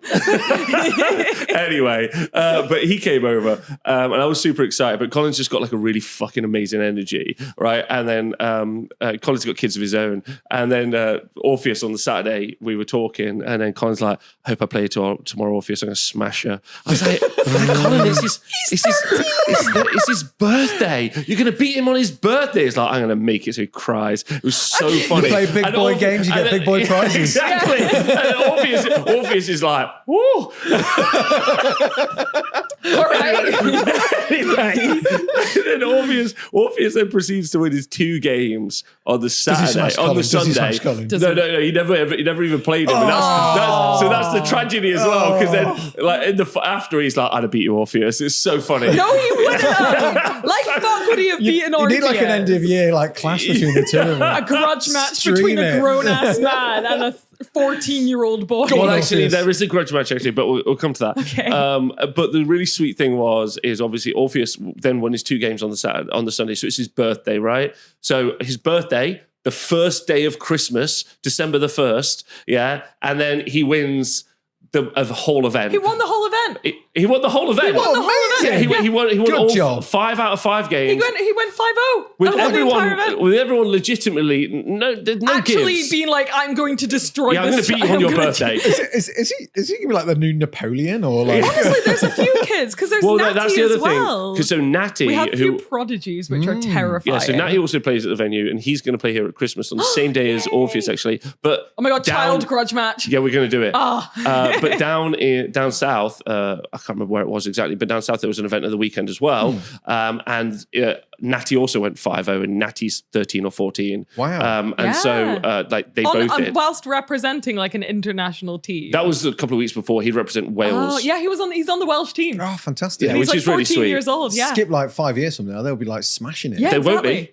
Oh, really? 5 years' time, they're going to be 18. Why do you think they're going to be in a nightclub pissed? Oh, you're right. Right? Are you kidding me? Yeah, they're going to be playing Warhammer. 10 years from now. Yeah, 10 years from now. Yeah. Like, once they get over being cool and popular, then they can. Get I don't back know enough into information Warhammer. about this, but I think it's like gymnasts. You know how like for some reason they train them when they're like 4 or whatever. Yeah. Oh, and then they're They incredible. hit their peak at 14, or I don't know And what then it retire. is. And then they retire at like they're like 15. I'm retired. Yeah, I think it's like that. Like they're gonna go get hammered, and then they'll come back to it when they're like 27 And to they'll be 30. like, I've forgotten everything. They'll be like, I've got no idea, to be honest. Too tired to I was try. really good Yeah. when I was 13. They've hit their peak. Yeah. But that was a real sweet moment because Yeah, it's then, amazing. as he got his award, we all sang happy birthday That to poor him. boy. Did you give him an air fryer? No, we didn't. But I gave him. Give him an air fryer. That would have been so good. We gave him like all of the toys. I gave him like dice, and what was really sweet is he'd done really well at an event before, and I'd given him an Honest Wargamer hat. He was wearing it all weekend, and I was literally like, I actually can't process it. I was about all. to say, Rob, can we talk about the fact that you are a role model for young men? No, I don't like that at all. Can my heart melted into a million pieces. That's amazing. And running events, Rob can't especially. unpack it. He refuses when I'm like, Rob, did you see that there was a wee kid running around with an Honest Wargamer hat? He's like, shut up, Louise. Yeah, shut. I will not fuck talk up. to you. That's good though. But no, But he be a can't. good He strong can't role handle model. it. He But can't. yeah, he can't because process it. actually it's quite a lot of like responsibility, right? It Like is, yeah. you've taken on that role as a person, like you're a dad, Yeah, yeah. and I think that's wonderful, and everything we've Well, met even Charlie. retail, when I was managing retail, all the staff in the retail Derby store had, and any store, I guess, would have that. Yeah, Louise I always used- has kids come up to her. And Yeah, I just used be to like, work in a toy shop, so Yeah, same I thing, think right? it's a good and all thing. Louise's content, and it's nice. It's I nice. try to be But child friendly. a It also onus feels on like a little bit of a disconnect as well, because most of my content is made when I'm streaming and Talk to like, boys. talking to and I'm normally just a mouthy fucker, like Yeah. So it doesn't really. I'm like, oh, You see, I like, didn't disagree with you then. I was yeah, like, yeah, that's correct. These are all Yeah, correct. none of pieces us. information. He was waiting for one of us to disagree. There. No, I'm not. No, I'm very conscious of like. You are when- not very. We are. You So just when we mouthed off all YouTubers, lore YouTubers. only law YouTubers, only the ones that can't fight back. I am not happy with you. Louise, if they make me also make a lore video, Wait, I've done didn't you- painting. haven't you already done a lore video? No, I'm You gonna make. did do a lore video. It was a lore video. Liar, you've done a lore video. You're a lore YouTuber. Oh no! What was the lore video? Oh no, I have made one You about did Cities an of Sigmar. yeah, you did a Cities of Sigmar lore video. It was actually quite fun. I really enjoyed that's it. a good choice. Yeah, isn't yeah, it? I'll send it you. Yeah. Did you work hard for it? Please say yes. Did I work hard for it? Not really, no. Oh my! Just read a couple of paragraphs. Just read the story, innit? I remember you working. You were Yeah, it was really terrible. fun. There you Anyway, go. that was a really sweet thing. Ran a couple of events. Also ran the Rivers event since we were last here with which all the looked great Rivers as well. which was super we fun. didn't talk to Peachy about his game. Yeah, yes. Oh, I forgot about that. Yeah. Can we speak didn't. about that? Yeah, can we talk about that? Yeah, Peachy, let's do back it. to you. Back to me. Okay, so at that time when you were playing the Rivers, Joe McCullough reached out and said, I would like to come and play some Frostgrave. Do you know anywhere in Nottingham? I was like, I know somewhere in Nottingham. Do you know anyone who might want to play? You know, I am Joe, the creator of Frostgrave. So the creator of Frostgrave invited me to play a game with him here at the TSN Arena. And there was Chris and Peter as well, two of his buddies, and they came down. And We'll put up some pictures. I've got loads of pictures on my actual proper camera that I need to download and do like a little community post and stuff like that. Do a video. Do a wee video. Do a wee video. Yeah. Fuck I mean, yeah. it was really good because they're all, you know, when you because Joe is a bit of a hero of mine, to be honest. I know, it's he so makes the best rules in my mind for the kind of gaming I like. Yeah. And I've never been disappointed by a single rule set he's made. Make a video about it. Yeah, Make a you video should. where you just I talk should. about how much you like Joe and how But it was a fun game. I'll get told off by that one guy on the internet who calls me like a sycophant. I'm going to do What, it Joe? just for you. Fuck you, Joe. What is Joe on his burner account? That's so funny. I still to this day I hate myself because someone had like mentioned on like a video on one of the videos or a comment like Yeah. you should totally do a video about terrain and using wooden blocks. I was like, that's a great idea. You did because I've it. been thinking about it and I did it and I couldn't remember who it was. It was Joe. Was it Joe? Some guy, you know. Some guy on the internet. Yeah, it was Talking Joe. about guys on the internet, when we get to Louise, Oh, Louise, no. one of my hobby heroes has like been commenting on Louise's video, Rob's and it furious. triggers me so hard. I was like, I'm losing Is my it Dave? mind. Is it Dave? No, Honestly, my hobby hero. Love you, Dave. But yeah, it was great. Got to play against Joe. On so a you really beautiful played board. what sort of, and also like so you played Frostgrave, Yep. and then you also got to play on what board? I got to play it on Tom's board. Oh, yeah. Which is, and then we all agreed, we were like, this is an amazing board. It was very modular, very, lots of like. Customizable. Yeah. You can move things around, lots of bridges you can cross. Some nice little scaffolding, sort of like, what would you call it? Where they had the little wheelie things. Yeah, the little wheelie cranes. It was just so good. There was like alleyways, murder alley. I died hard. What magic band did you have? Or I took necromancers. Okay. I had a 90% death rate. So Good, I think good. one of my just thugs survived. Whereas like everyone died. So this is a necromancer. I don't know if you care about anyone I dying. suppose that's pretty good death rate for a necromancer. We're just getting back up again. Yeah, exactly. Just get knocked Like, down. that's fine. Yeah, but I'm trying to remember. There was an enchanter. I think there was like a thermitage. Oh, Thaumaturge. So Thaumaturge. Chris had thermitage. Thaumaturge, And he was right yeah. next to me, and yeah, he kept like pushing. He was basically we're getting all the treasure, and I got one treasure. And I got But none of the I nearly got none, but Peter was opposite me. He was very honourable as a warrior. Gave you a treasure. And he Give was you like, flicked your I'm coin. gonna leave this here, and we're gonna fight for it. I was like, oh, it's Green Bucket Head. As a guy with a green bucket helm, and I decided to fight him. And I killed him. I want to see the battle report. Yeah, I should do a battle report. Please do. I think really that'd You be should at really least battle like report. talk about like If you sat in front of a camera and just did what you're doing here for half an hour and just talk through how cool an experience it was, what you did, and your end thoughts, And then lots that'd be of fucking pictures. great. Yeah, exactly. Yeah. that Do works it. really nicely. Yeah. And if you want, also we like can set what up the board and we can just go around and do some filler shots for you. what an incredible experience. Also really sweet that Joe actively wants to play his own game. I know that sounds like Yeah. like a bit Why silly. wouldn't you want to make a game that you would want to play? Yeah, no, I mean, That's the easiest thing. well, that's why I've said a lot about like seeing other game designers like James Hewitt and Joe and other people, Max and all these people who exist outside of the Games Workshop paradigm, because those people are creating because they're creating something they want to play. I think a lot of the Games Workshop stuff is creating stuff that Already exists. is for an audience. Yeah. It's If that mechanics makes- to sell figures. And Yeah, it's just just sell rules to sell figures. Yeah. exactly. So it's nice to hear that he's like, I want to hang out for the weekend with Peachy and just play my own game. And But it's a great rule system, and it's a great game, and I had a lot of fun. And thank you happy. for sacrificing a table space. That's as well. fine. Don't worry about it. Super Anytime, appreciate it. anytime. Didn't have to do anything. Anytime. They dropped out. They didn't want to battle Yeah, on the but you could rivers. have like recouped that with Oh, another I don't care. ticket, No one so, cares. No one cares. No one cares. No one cares, Peach. As long as you had a good time, Peach. That's what It everyone was- does it care was- Everyone about. cares about It that. was the best time. Everyone cares about that. Really enjoyed coming down, and Good. I would like to do it again. Oh, lovely. Looking You forward should. Like Stargrave or something like that. Joe's lovely as well. He's always welcome. Yeah, he's so chill. Yeah, he's a lovely guy. Rivers. Rivers. Oh, I ran an event with all the rivers, painted all the rivers, got all the rivers painted. How many You rivers did did a you great paint? job. Thank you. How I many? painted 12 tables worth of 1,000. rivers at How 6 many? foot long. How many meters? I don't. At this point, I think I was continuously lying about the number at a certain stage. You did keep changing. Yeah, it. it's just something like 70 to 80 feet of river that we printed and painted. And the event went really well, which was fun. And the old world rule set is super exciting. There was my standout moment. If you don't know, it was an old world event where I decided to try and change up how the game played a bit by just putting a big river across the middle. Yeah. Fun. And the idea is like same as if you were to play the old world where everything there were like 7 hills, that would play very differently to if it was 7 forests. Yeah. Because hills, you can go on top of, and forests are dangerous terrain and stuff. So it's just like it basically was a map.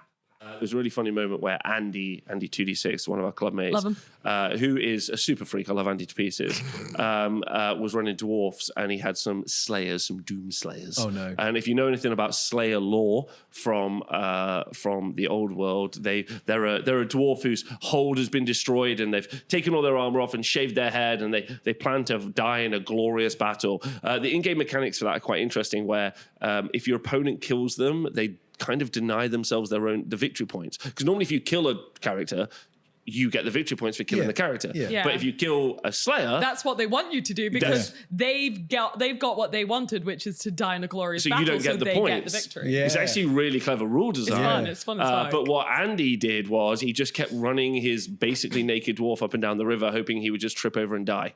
It's not a glorious death. There was just a bunch of naked babies running up and down I the got river. killed by a river. Andy kept being like, maybe there's an alligator. Who knows? He just kept running. It was quite a funny moment, I thought. And then, people funny. Yeah, so I ran some events, just to burn through this really quick. I ran some events and I put a bunch of videos up. There was this really fun thing happening from Games Workshop where they're doing a new for 40k, they're doing this thing where they're doing a new detachment every day, one for every army. And then for Age of Sigmar, they released like 8 regiments of renown, which are a little bit disappointing. Okay. But what they are for both is a bunch of free rules. Love that. Which is cool. A bunch of free rules to either play an army, like if with 40k, for example, to play your army in a new way. Yeah. And then for Age of Sigmar, it's like 8 kind of like very small mini squads that you can take in other armies if you want to. As a kind like of thing. Dogs of War kind of thing. That kind of like a bit of a kind of like that. It's quite fun. Yeah, there's like a little regiment you could take it in certain armies and stuff. That's quite fun. That's like a fun thing. So like they dropped like 8 of those yesterday, and I made a big video about that because they're really close to great. Oh, good. And they're really not. Wait, they're close to great though, so doesn't that mean they're really, really good? I think it's more of like a chasm situation. Yeah, like when you're jumping over, you're jumping over a chasm and you miss, so you fall. Yeah, they're really close because the structure is really good because like they've done it really well with a couple of the armies. Like so, Neve Black Talon, who's like an assassin, which you love, who I love. Yeah, we love but Neve. Also, I love her because she's super fun. She's a muscle mummy. Yeah, well, also that. That always helps. But yeah, so she's really, really fun. Yeah. And they didn't make stuff like necessarily that was super fun. Okay. And that would be, apart from the one they did make that was really fun, was with, you can take a regiment that's 2 units of Nurglings, right? But you can run them in like Lumineth Realm Lords, which doesn't make much sense. Is that why when I came in, you were like, you can have Nurglings up Lumineth Realm Lords' butts? Correct. Wonderful. Correct. Yeah, the concept is that like that there's an infestation. Oh, ew! Right, yeah, but like the in-game mechanics is that like when a unit dies, you roll a dice, and one of your 2 units of 3 Nurglings that you've got can pop out. Where? Exactly. Yeah, it's the butt. It's the right butt. out the butthole. Right out them buttholes. Right out the butt. Or maybe a weird vagina. Weird vagina. Only count of 1 today. 3 weird vaginas. There's the 3rd one. But so that's taken everyone by storm because like you can take that in Skaven, and what's really cool about that is the idea of the manifestation, the infestation of Nurglings. You don't have to do the Nurglings. Like you could do a bunch of rats on bases. Do you see what I mean? Like you see how that's actually cool. they did get really great. That's actually really cool. That's Or actually zombie Lumineth if you really want exactly to. perfect. That's I like that. They That's did sick. it. They did something, and they're really or like Pink Horrors. That would be a great perfect. one. Yeah, because you could like have it be a change or Yeah. something. That's really cool. So they did really. They've got the system close. to make something really beautiful. Yeah. And then they like didn't really deliver on the other 7. And then also it's quite a miserly amount. I guess free is free. Yeah, But yeah, like yeah. Free is free. But also like now there's a ton of people who want to buy Nurglings because it's super funny. Because they can fart them right out. Because they can fart them right out, right? And that's the thing about game design. It's not that they need to make good rules or they need to make rules that are. I tried to express it in a video yesterday. They don't need to make like, oh, this is the balance set, or this is. They just need to be like, what is a cool, wicked, fun thing that we can do? Yeah. And they Get your little treats. Yeah, and they just don't seem to have anyone there who's like excited about making something cool. They might, but they may just get poo-pooed at the last minute. Maybe It got At a the lot of butt. hate. It got a lot of hate, but I did like the little silly rules they did for when the old world got blown up, Age of Sigmar was kicking off, and then they had like the Legends. If you data have a sheets. beard, then If you're a dwarf player and have a bit, them. or like if you've got Sigvald the Magnificent and then someone shows a reflective service near him, he can't. Or if like you act drop 'cause he's something on too the busy floor looking at and you himself. kneel down to pick it up, then you concede because you've like it was stuff like that. Because you're Cetra and Cetra doesn't kneel. Yeah. I really like love the those. I the love Manfred one where Manfred would speak to you, and if you if you speak to Manfred, be like, you need some rerolls, and he speaks back, you get the rerolls. And the idea is that you're buying into the madness. Yeah. So you'd be like, oh, he did speak back, I could hear him, and your parents like, no. What's that, Manfred? Yeah. To death, you say. and there's been loads of good examples of rules like that over the years. I just there's no real way to describe it apart from like as a game fan, and I mean as a fan, not as a creator. So Joe's obviously a creator. Like those interactive rules, I'm like, guys, if you make it fun, Are you like, come on? we'll give you loads of money. Yeah. Like if you make Yeah, something yeah. fucking cool, we'll just buy it off you stupid bitches. It seems really asinine to like, because also the others, like one of them just doesn't work. What does asinine mean? He's got asses, but he's got 9 of them. Oh, 9 asses. Nine. Yeah, Zintian 9 asses. 9 asses. Anyway, so I've been making a bunch of I don't videos. actually know. What does that? I skipped over. I was But aren't we looking at the supposed to be- Oreo. Aren't we It's supposed to fine, be it's fine. literate? And he's What does literate? asinine mean? It just means silly. Oh, all right, Weasel. That G. is 9 asses. They are. Weasel G. All right, Weasel G. Wind your neck in, mate. We can read. We can read. We don't know what the fucking words mean, though.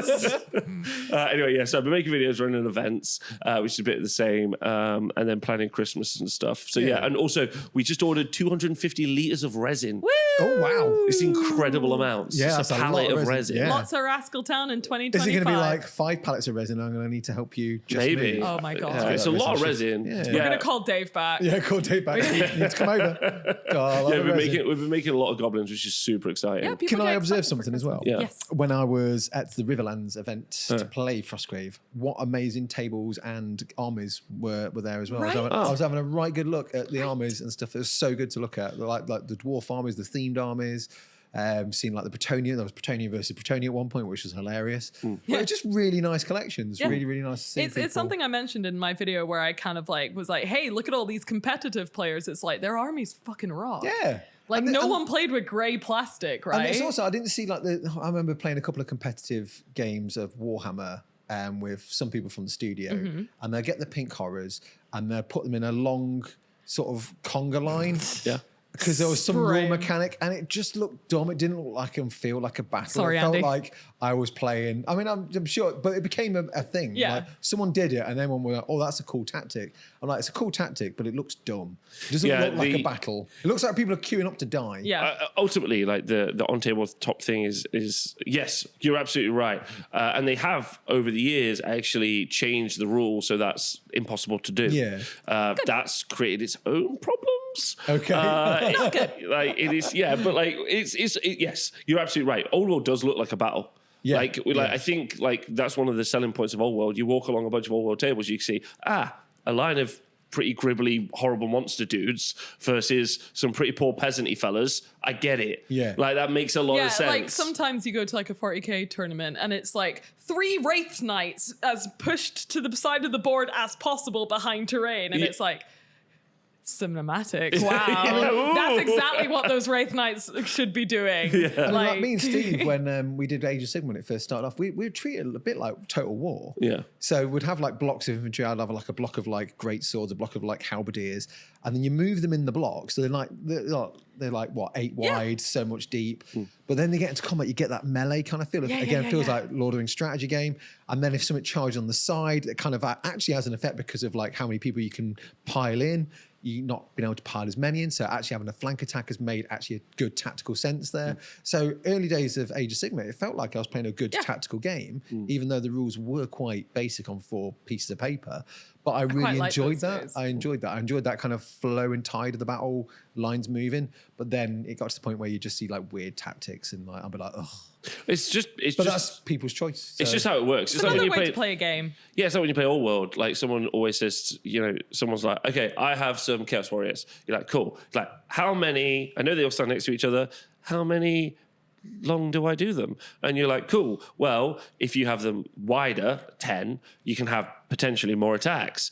But more stuff can hit you, and it's confusing, right? It's the shape and the dynamics of like the on-table experience is actually quite confusing for new people. And then when it's taken to like how it competently works, like towards like the higher end, like when it does make those shapes and things are in what seems to be an odd pattern, it's because that actually is really effective, and works really well. And also like skirmish lines kind of look like that. Yeah. Like, that's what they were. Like, anyway, it's super interesting. Yeah, you're right. yeah. You're super It'd be super like interesting. diamond formations on all that kind of weird stuff. Talking about Total War, Yes. Louise, what have you been up to this week? Oh, I get the segue. I was like, I haven't played any Total War. Hang on. There was a segue. So I've had there's been like 20 things. Yeah, you've had a lot happening. So Yeah. So I'm going to very quickly run No, through you don't have it. to go quick. Tell I us. might go a little quick. I've got time to eat an Oreo while you do it. Again. So, firstly, what Rob's alluding to is that something very exciting happened, which is, I'm sure, Am I going to be jealous? Yes. Yes, you are. But I'm sure like what I'm about to say is like this probably happens every single day for people in the main studio of Warhammer, right? This is probably not a big deal at all for anybody who does design work for Games Workshop whatsoever. But Total War, new trailer just came out for a new DLC. Not DLC. Yeah, new DLC. Oh, is it You're new right. DLC? What's the DLC called? Can't remember. But either way, loads of new stuff being added. It looks really cool. But one of the things that's been added is my colossal squid. Yes, that makes sense. I didn't realize it was you that painted it. Yeah. That makes a lot of sense.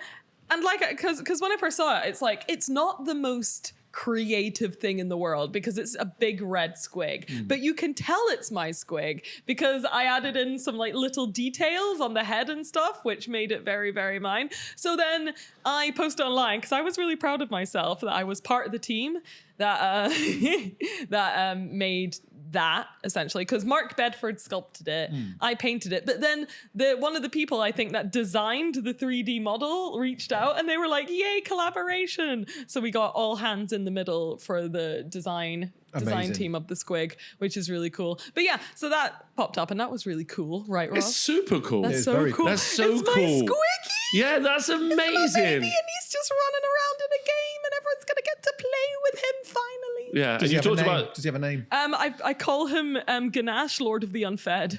But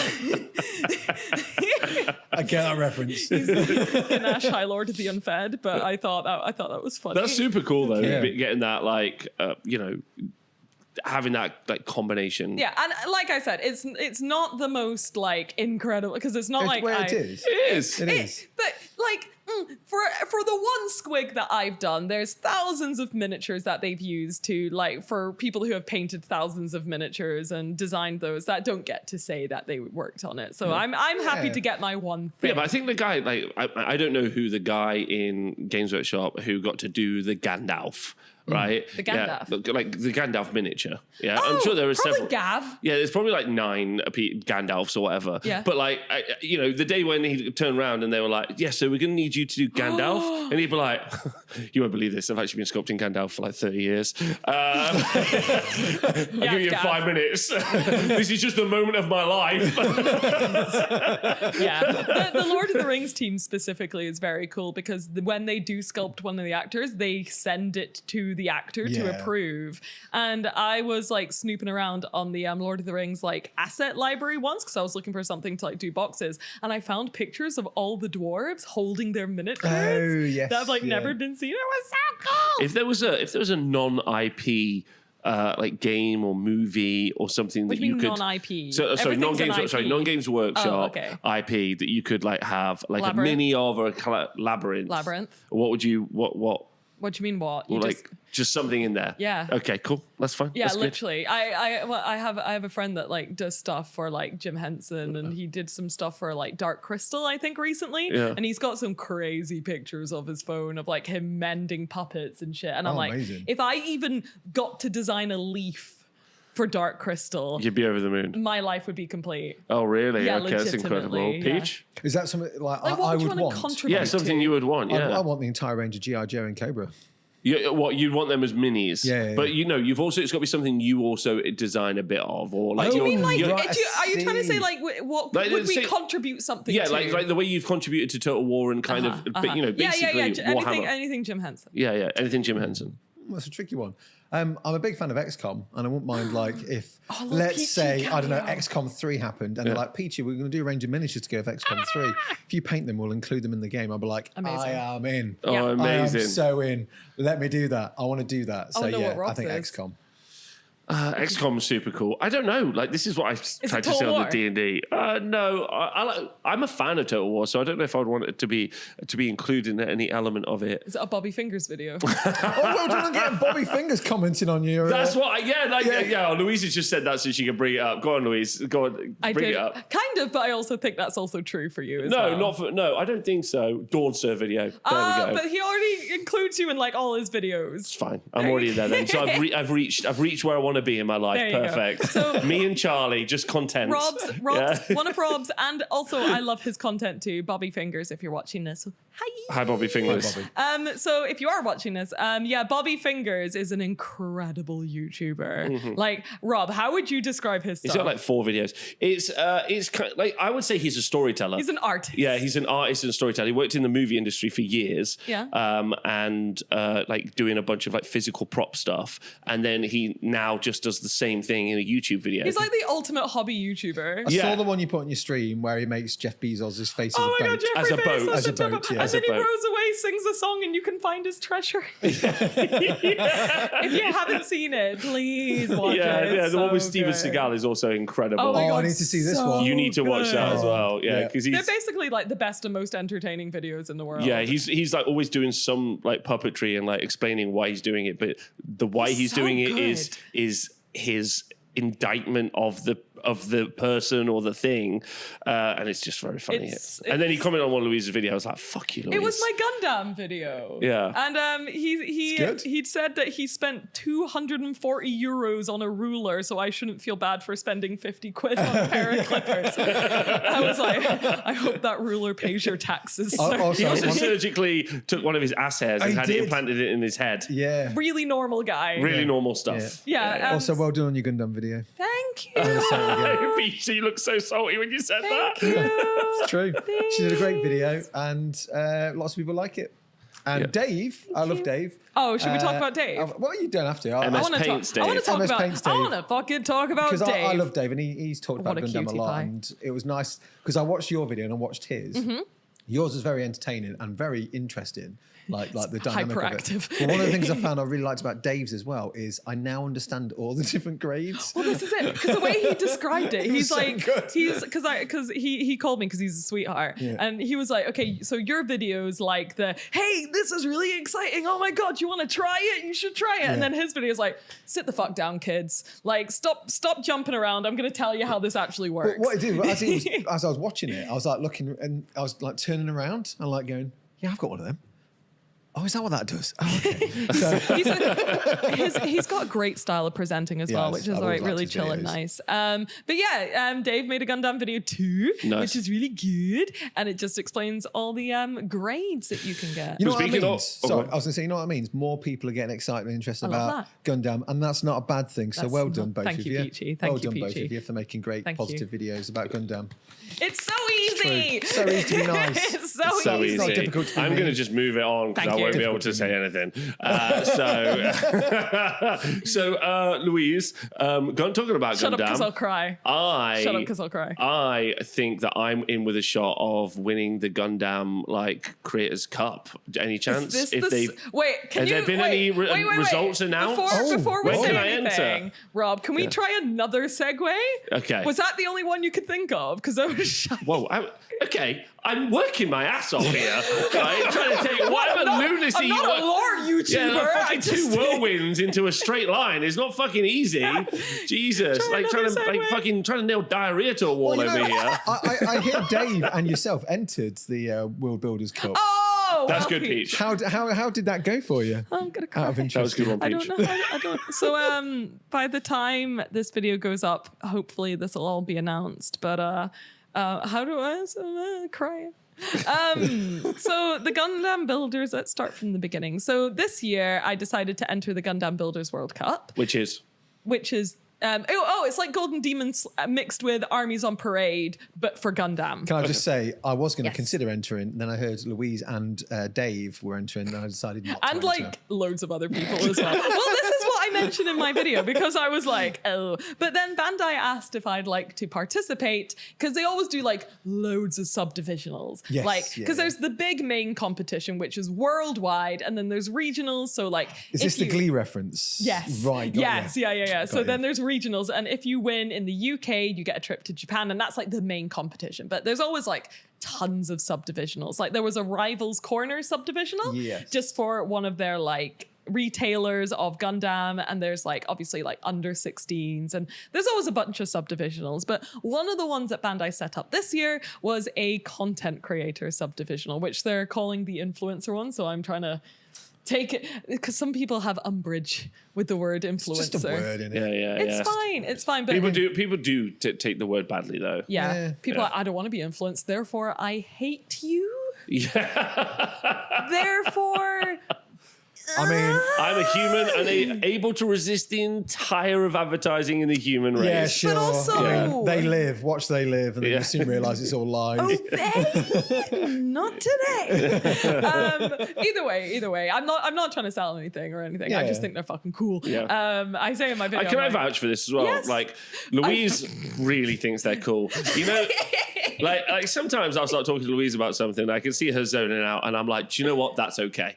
Yeah. Like, that's okay. You've tried really hard to give me the attention that I love up you to the so point. much. Yeah, no, I appreciate that. But like there's a certain point where you're like, this is my hyperfixation and you don't need to go any further with me. That's cool. It's like sometimes when I start with resin printing and people, I'm like, by the way, and then like someone's like, you can see the eyes defocus. and I'm like, no. And that's me now with Gundam. Like, I've been trying to get you to come to my desk for a week to look at my new one, but he won't do it. Yeah, she loves it and she's really excited about it. And when we heard this news yesterday, we went and bought her a What new one. news, Rob? Well, when we will talk about it, you're going to say it, aren't you? Maybe. Yeah, Maybe but- I won't. Maybe I'll But never like, say. I need you to know. Fuck off, Gundam. Right? But Louise loves it. Yeah, like that's really important. She loves it. From I the wish I bottom. was getting paid. You love Gundam for the reason it makes Louise happy. I don't love it. He loves I that don't hype. love it. Peachy, I Why don't. don't you love it? It's the same robot every time. Oh my God, They're no. like, it's a new robot. I'm like, isn't that the same I robot? showed you a new one yesterday. It was designed by the same designers of the Evangelion. It was very different looking Gundam. It's literally the same colours and it looks the same. Have you seen a I Girl could- Goog Menace? No, you have not. You've seen a Go-Go Menace? No, you've not seen a Girl Goog Menace. Fucking get right, yeah, fuck. Zaku, babe.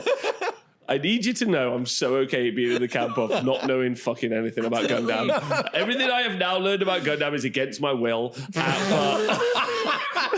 It insists upon itself, Louise. It insists upon itself. No, I insist upon it. But Anyway, no, Louise genuinely like loves it I like do, a I do. nutcase. So like unsponsored. I was so happy when Bandai reached out and asked if I'd like to participate in their content creator subdivisional, which like felt even more intimidating because Can I it was. just say they didn't ask me? I thought they did. Peachy, Bandai. Another reason for me to hate Gundam. I thought they did. No, which is fine because I probably wouldn't have had time. And after I seeing barely you, had Dave, time. Spence, and Orky, Kerry do hers, I Did was you just like, I'm good. we had like a month. They didn't give us very long to Yeah. do it. Can I just say, yesterday when I bought Louise a present, right?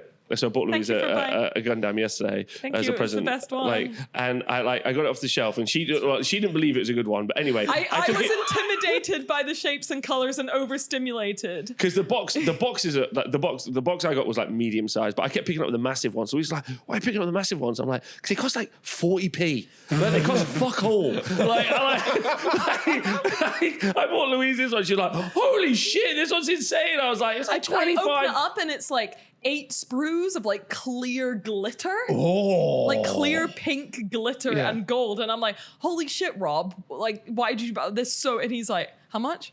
It's like 20 quid, 25 quid, whatever. Fucked. And I went and bought myself, the cop car for Necromunda. Yeah. Oh, yes, yeah. That's yeah. more. Yeah. And it's a tiny fucking box. It's a really cool car though. Which, It's a super cool like I said, car. with Necromunda, I'm like, all right, gimmick, because they're really fucking Yeah. It's Like, not I'm the on board with Torox, that. is it? It's something else. No. It's like the Palatine Enforcer something. They released it, I think, at Yeah, Christmas. it sounds and like everyone- Torox, but it's not Torox. Yeah. It's like Toro. But it's cool anyway. It's a cool boy. It's town. cool anyway. But my point is like they cost nothing. They're so cheap. It's like, and also when I don't go think in and they're I look cheap, at them but all, I'm they Scottish. are cool. I just don't get it. Yeah. Like, does that make sense? Rob tried but it. He Louise did try thinks it. it's super cool. Yeah, I find them cool for different reasons as well because I've been building a few. I like Oh, yeah. building them, but I now have cool robots I can use in Stargrave.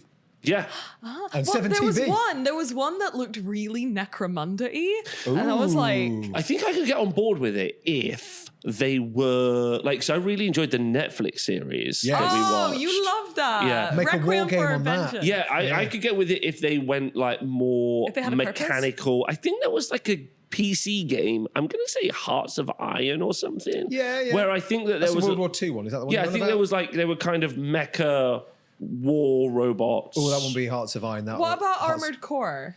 That's Yeah, Armored more Core's a Armored bit Core's like sci-fi future. I don't know. Like anyway, Yeah. like we don't Do you want need them to. to be a bit more Can low we tech? please talk about Louise? Like, Oh, let's- sorry. Why am I talking about like what I think? Who cares? I care. Yeah, go on, Louise. I don't want to tell. Yeah, so Gundam. anyway, Yeah. so I made a little board. I painted up a aerial. I didn't have very long to do it because I'm me, and I didn't see their email for like months. And then I was like, oh, I'm signing up for this, and then I had a month left. That's my bad. So I very quickly did a little board, and I entered the Gundam Builders World Cup and the Influencer Subdivisional. And yesterday they told me that I got second. Hey! Hey, how did you feel? If I open my eyes, I'll cry. Oh, there's some tears. No. Oh, they're there. I knew they were coming. I feel pretty good about it. Yeah. Uh-oh. Do you know who came in the other directions? Yes, but do I want to say before they do? Hell no. Oh, that's So okay. just to make sure, I'm not going to announce it just in case this comes out before they announce Yeah. it. But I'm going to say absolutely the first place. It's what I would have picked. Like easiest decision in the It's actually the world. one you told me would win. Yes, Yeah, yes. you showed When me a they picture, yeah. when they posted it, I think I posted it on my Instagram and went, "We're cooked, chat." We also, I know who you are. Well done. Yes, so well done. I'm sorry Congratulations. if you did already announce it, and now I'm not giving you your big moment, but yeah, absolutely well deserved. But oh, look, I've stopped crying now. And so this is the first time, like, because you last year you entered Golden Demon, you won a couple of pins. Didn't you enter a pin as a pin? Yeah. What a wanker! What a wanker! I just remembered that. Shut up. Shut up. That was cool. People like that. It's workshop product. Yeah. But yeah, it was very different. So the last thing I entered, which is probably like, and because it is so different from any Games Workshop competition, because Yeah.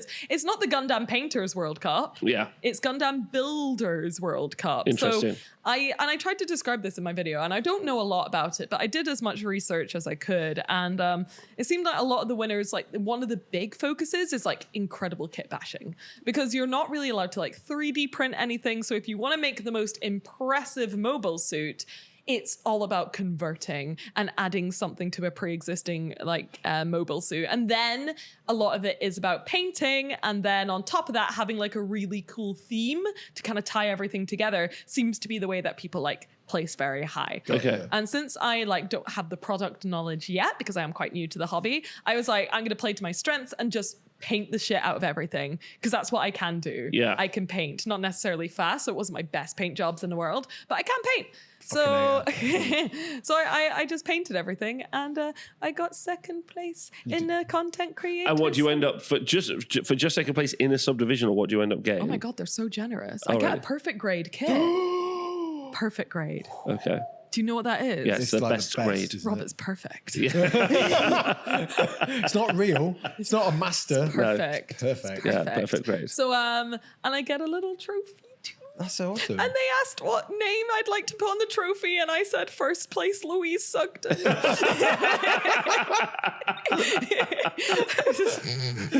Sounds like a weird military rank. In second place we have first place Louise Sugden. Smart. I like what you did. Thank you. That's clever. But yeah, I'm completely overwhelmed. So I had planned to make a whole bunch of other videos, right? Yeah. I've just painted secret spoiler, if you've made it this far in the video, we're in the secret club. Wizard with a submachine gun. Oh, yes. Yes. You look And I so was- good. I love the It's so fun. Isn't it effect. fun? Isn't it Technical fun? term for That's lightning. from El Miniaturista. But yeah, I was going to do like a 40K video. I was going to make one for Christmas, which I was just going to like grab some of the stuff I really liked from this year and do like top 10 gifts that you can get a wargamer this Christmas. That's cute. May still make that, but it'll be the day before Christmas, so not very useful. But either way, that's all been kind of derailed, and now I need to make another Gundam video. And now I'm worried that I've made a Gundam video, because I wasn't expecting to hear any results for like months. Yeah. Because I think they're not announcing. announcing like the main winners until February. Do you know what I've discovered about What? Gundam and Bandai is they're They're really I was about nice. to do a swear. Liz would tell me off. Fucking Sorry, Liz. heckin'. Oh, was Liz mad that I swear? I'm sorry, Liz. Because Daddy swears. I need to roll back the Fs a bit, Dad. which is only right. Because That's fair. I You like are to young. try and keep my content Fudging. child Yeah, See. right. We're going to try this over the... Heck. Yeah, But after fudge. all this, I completely vagina. forgot what I was going to say. You Okay. said is it the thing about Bandai and Gundam? Oh yeah, they're so efficient and they're they so are. smart and so organised. Who? Bandai? Yeah. Oh my god, they are. They really are. Think in comparison. Maybe. Well, they are True. like the biggest toy company in the world. Yeah. You'd think they have the resources to be like, here's a department where we are hiring the best people to deal with this. Yeah. Right? Speaking about the biggest toy company in the world, I'm just going to take a moment to shout out, if anyone doesn't know, friend of the show, Turnip. Max. Who's Max? Max, Turnip28, has launched a Kickstarter for their latest Yes. project. Oh, of course, because we didn't talk about that because, We didn't talk about it last We'll be doing week, a yeah. video about Turnip in a week or two time. Yes. I wish I did a week or video when we did two's- Turnip Con. I should have. Yeah. Yeah. It's a bit of a shame. But yes, I should be shouting Sorry. out on that. No, like I also wish I had done. Like I wish I just took a week off, learned all the rules for Turnip, And became a Turnip person. Like You because could be a turnip person. Yeah, because I think- you're a little freak. yeah, I think it really deserves. I blue skied about this. Sorry, I blue skied about this, Ooh, and I is said, that the term? I don't know. Blue skied. I don't. Some blue sky thinking. Yeah, going on. exactly. Just- Oh, is that? Oh. That's where it comes from, Oh, Louise. okay. Swiftly moving on. I did a thing about this, and I think when everyone gets like with Trench Crusade, everyone was caught up in being excited about Trench Crusade, and so everyone is excited and talks about it. Yeah. And that's so okay. Yeah. It's Uh-huh. very cool. Like very cool. But with Turnip, it's so good. Yeah. And I It's think so like good. it deserves its place as a unique with Trench Crusade, it's like demons in World War One, and you're like, that's fine because just 40k is Oh, kind of. you mean Turnip? He's like, what if I was a fuck? What if everything was fucked? What if it's Napoleonics with vegetables? And Yeah. I would have never done that. see- Like demons and war kind of is like again, Trench Crusade is great and looks Yeah. super cool. But like I think with the turnip thing, I'm like, that's really unique. That's really cool. I also think maybe without Turnip, would Trench Crusade look the same it does now? Because I think Max's idea of taking Napoleonics and sticking knight helms on them, or And taking the knights and gribbliness. the gribbliness.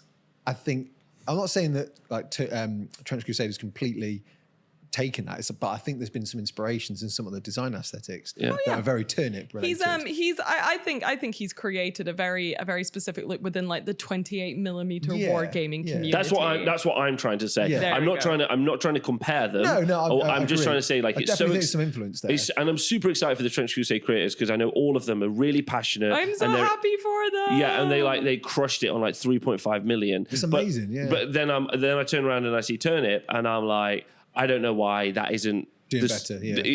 It's doing fine. Oh, no, Yeah, okay, but don't I'm get me like, wrong. why isn't that like absolutely cruising? He does pretty fucking well for himself. Well, it's like it should be doing the same numbers as That's Trench. what I mean. Yeah, That's yeah, what I'm trying to yeah. say because I'm like, if there's a unique and cool idea out there in the war, it's kind of how I feel about Moonstone, right? Yeah. Oh, I like love Moonstone. the minis are great, the aesthetic's great, like it's a great aesthetic, and I'm just when I turn around and look at Turnip, I'm like, and I ask that of myself, why am I not? And it's kind of the Space Marine thumbnail. Yeah. I haven't made a Space Marine video in a while, sort of content Well, this thing. is it. Like, I'm worried because I'm about to make, even though my last Gundam video did really well, like I said, I was going to do some like more, I guess, regular Louise videos where I do a Space Marine. I was going to do another lore video. I was going to do all those things I enjoy. And now I'm like organically just doing another Gundam video. But am I worried? Because will people be annoyed at me because good it's point. not Yeah. Warhammer 1? I've had a couple of comments where there are people asking me when I'm going to do some 40k content next. It's so and silly. it's not. I mean, hopefully very soon I'll be hitting 40k subs, so I'll feel. Oh wait, nothing we more might be able to find. compelled. Have you Oh, checked right now? I've not checked. Peachy, my check on your phone. Shut up. check No, on my I'm phone, racing check on him. my I've got my laptop. At the start of the recording, we had 12 people. It's not. Oh no. Oh no! It's gone down. It's gone down. has it gone It's gone down. I've been on some. People are like, no, Peachy can't have that.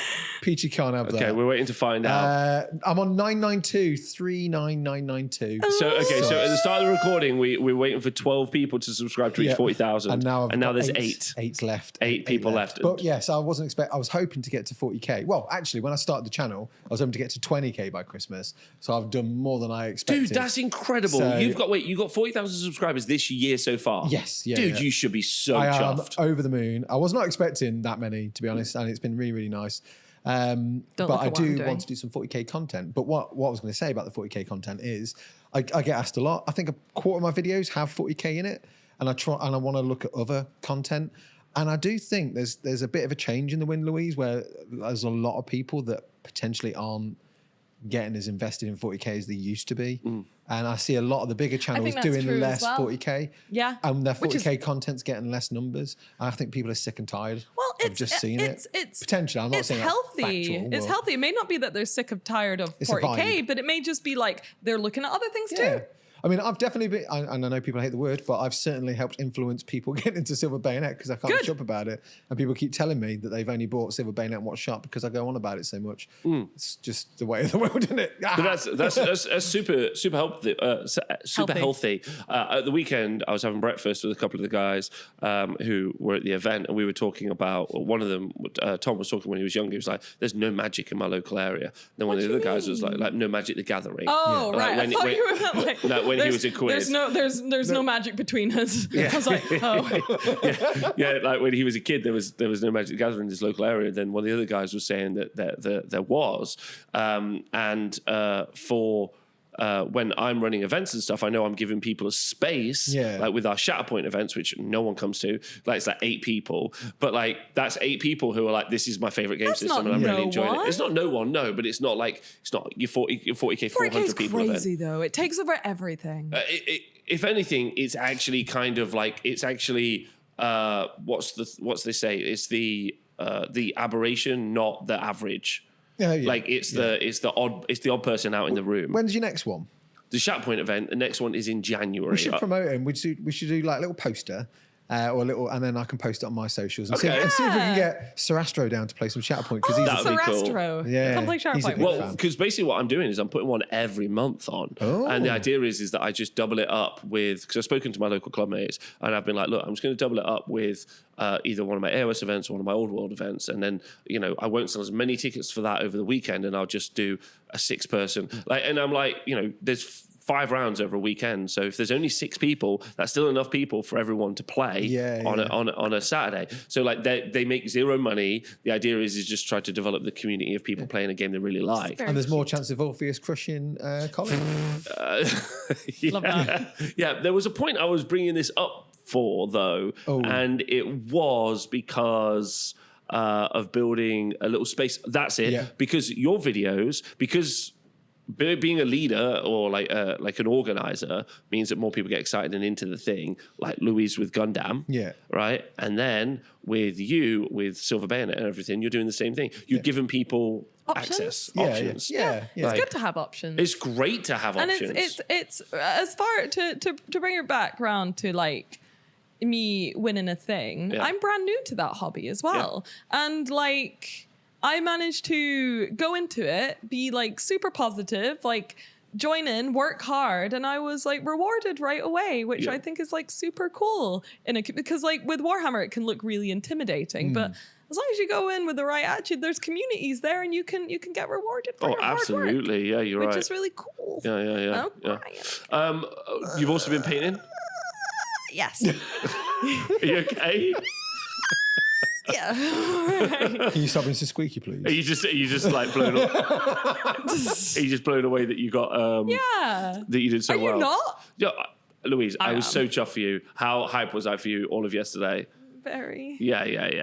You should be chuffed. And Peach, I'm super chuffed for you. 40,000 is, you're both, let's just say this right now. Comments, everyone, get into it. And Robin. I'm not crushing it. Rob. I'm fine. And Rob. I'm not crushing it. And I'm okay with that. I'm a Christmas elf. More people come to his Shatterpoint events because I will come to the next one. I couldn't make the last one because I think I was busy or I was just like You're very busy. Stressed you're because very busy. of like rendering and editing 992. Also, the Mandalorian set is really good. Is it? Really good. See, what I'm doing is I'm trying to collect all the clone trooper sets and make them all look like Ahsoka troopers. Oh, nice. I'm just obsessed by it. That's cool. Yeah. That's I'm also cool. I need to get some more figures, but the Legion stuff, I never realised this. The Star Wars Legion stuff, ever so slightly bigger than 28 mil. Ever so slightly. Yeah. Which is annoying, but at the same time, I don't mind. Oh.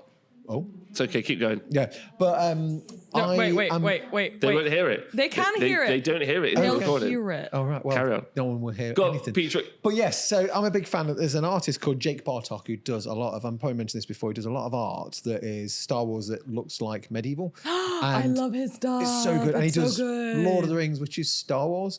I love those little Very- crossover influences. you'd love it. Okay. So like Legolas has got like the same bow that Omega has. And Oh, then, that's cool. Like, You'd love Aragorn's it. got like a green blade that's glowing from his sword and fun. stuff like that. But it's really cool. But I want to do figures based off that kind of stuff. And I did like an Ahsoka, dead easy, just a weapon swap, gave her some swords. But I had some feudal knights and gave them Mandalorian heads. Fell in love with them. And they're the Knights of Owl, because night owls. I get Wow. it. I get it. That's good. I was like, yeah, I'm going to play on words You here. love an alternative universe. I do. You I can't help love myself. an Can't help myself. alternative. But yeah. So the last thing we talk about today is Of course. there's been in Spain. There's a paint company called Valley Joe. Valley Joe. Valley Joe. Vallejo. Sounds like an American company. Yeah. I think the Valley acceptable, Joe. like British / I guess English speaking way to say it is Vallejo, which is just enough that you don't sound wanky, but also just wrong enough so you don't sound like you're taking the piss. Because I think my Spanish friends are like, it's Vallejo. Yeah. But I cannot integrate that into the way I speak enough. So It's I'm got going B with in it. Yeah. Yeah. Because I was like, and they're like, no, it's pronounced Vallejo. Oh. And I'm like, so I'll say Vallejo, and that makes me feel comfortable. Yeah. So Vallejo. Yeah, so they're a paint manufacturer based in Spain, and we all have used their paints, and they make great paints. Yeah. I don't think any of us disagree with that. I think they're like probably the second most popular paint manufacturer. Yeah, like, probably behind Games Workshop. Games Workshop, probably Army Painter, Vallejo, maybe Vallejo second. Yeah, you're very right. popular. Very, very popular. But last week, their workers, so 98% of their workers went on strike. Wow. They went on like a limited strike where like 2 hours a day or something similar Yeah. like that. And they said the reason they cited was because of poor working conditions, unsafe and unhealthy work conditions. It was wages. Obviously, they didn't. Match That was actually second. I think they were all the same. So either way, so like they want a 12%, 15%. pay increase because apparently there's been hella profits and they've seen none of it for years. And That I think seems familiar. Yeah, that's what I thought we'd talk about. I think in Spain there is like that happens quite often, but they're just like, no, fuck you, this shouldn't happen. Yeah. Then poor work conditions. They say they're basically they're like our machines are held together with like tape and wire. Right. And these are like big industrial like paint packing machines. And they're like, we do not feel safe. And then it was basically them ignoring harassment complaints. Yeah, they were Like, also- I'm scared to say it. Like they were like I was looking at one of the accounts and they were like, a harassment complaint was made on this day. It's been a whole month. Why has it not been addressed? Yeah. So That's insane. absolutely just, I'm going to say the bare minimum for Yeah. the workers. Yeah. Just not difficult, I'm going to say. But I think their company recently got taken over by someone who wasn't, it got taken over by a larger company. It did. Right? It got So- bought out by like an investment firm. Yeah, it got bought out by an investment firm. So this is no longer, maybe the company is no longer being run by people who you would assume understand that the people that use their paints are of a community of artists and people who value labor. And like, I think now they're just like, ooh, this is going in a direction which is going worse and we need to do something about it. So they are striking. Yeah. Yeah. So I thought we could talk about it. And Peach, you've been keeping up with this as well? Not as much. I mean, I was going to watch Mikey's video about it. As Oh, well, yeah, 'cause he's Mikey done posted a video. Yeah, he's posted a video Hi, on Mikey. about it. I know, like, you chatted to someone saying, like, should we boycott using your paints? And they were like, well, no, because we still need to. No, they said yes, actually. Oh, did they? Yeah, yeah. So I Hey, reached out to the organising union and asked if there was there was Something they'd like us to do. yeah, if there's a strike fund is what I thought, because I thought I could do. interesting. So I thought I could maybe try and raise some funds for the strikers. You know, just buy them all a that's soup nice. or something. Yeah, yeah. So I reached Awesome. out to them about that, and I got the info about that, and then I said, you know, Do they have a strike fund? Yeah, they do. Oh, They do don't have a they? strike fund specifically, but the Organisation. union has like an account sort of thing that you can support. Okay. And then and more details on that in the future. Mm-hmm. And then said that they would like people to not purchase the products. So boycott. Yeah, boycott. Easy While peasy, not bought Vallejo in years. to boycott the product while they're resolved. Obviously, that's a bit difficult because one of the things to always remember when you do boycott a product is if then the people in charge at Vallejo then turn around and say, cool, we will meet you halfway or whatever the workers feel they is reach appropriate. a compromise and they're everyone's happy back to work. Yeah, then in that situation, continue on with your purchases if that's your paint brand of choice, because otherwise you'd be depriving the workers of their wages, for example. Yeah. You got to unboycott the boycott. Yeah. You're right. That's fine, carry on. Yeah. Yeah. Obviously, I've not seen a single person being against anything that's happening. Because usually when these kind of things pop up, there will be people that are like, it's woke. It's gone mad. It's the wokey cokey train. Some choo choo. You know what I mean? Like something about this is not like, well, we should support. I mean, you know what I mean? When but you're I've not looking seen at that the anywhere. basic facts of like they've got bad working conditions, harassment, and not being paid. And this is why I'm whatever like, is like rate of inflation. Yeah. That's like no one can disagree with those facts, right? No. Yeah, no, you're right. Yeah, I literally, think one I'm of not, the things, like I said, I've not seen any of the usual people who would like, everyone's just like, yeah, that sounds like everything you need to survive. Yeah, I think as we're starting to see more and more like pro-labor movements, like we've seen like Amazon, Starbucks, people have been trying to which are all very traditionally non... By Amazon, do you mean like the big strikes in the film industry, or no, as in like the workers, factory workers and stuff. Oh, okay. Yeah, as we've seen, that too, I there's guess. been more and more pro-labor movements in those big mega corporations. But in our like little corner of the world, in like hobby, like generally a lot of the corporations and businesses aren't particularly huge. Yeah. Like that's why I think it's surprising. I think Vallejo with a staff of 70 people. Well, I think it's something like 70 people have walked out or something like that. So their staff rate is probably like near 100 or something similar, and that's actually quite a lot of people. But then when we turn it on, but if we speak about something like Games Workshop, who have in the main place alone like 12 to 1400 people, but I can't think of many people in you've got Warlord and you've got Mantic and you've got a bunch of those companies. I don't think that they push past the several hundreds of people when it comes to staff. Or Monument Hobbies, they have a very small group of people. Yeah. But they're great. We love Monument. Yeah, but I think this is a really great thing for us, and also like Brent. So Goobertown has been really good about reaching out to the company itself as well as other people. He reached out to Bayo? And he's been really vocal online. But I think that's a really positive thing that we could do because we've talked about like the poor pay, or at least in our opinion, the poor pay at Games Workshop in our experiences. And experiences. And experience. And it's really good to see a labour movement being organised in our community. I hope Games Workshop pay attention. And I hope they say they can see someone in what they probably think is still their small space as well, being like, oh, these people are doing something about it. And of course, I hope it goes really well. Well, I think they're also treading new ground as well, because they're moving from that small cottage industry to the big corporation. They're still in that, I guess. Well, they just entered the FTSE 100 this week. Which is huge. It's huge getting to the FTSE 2. Was it 250? 250. Yeah.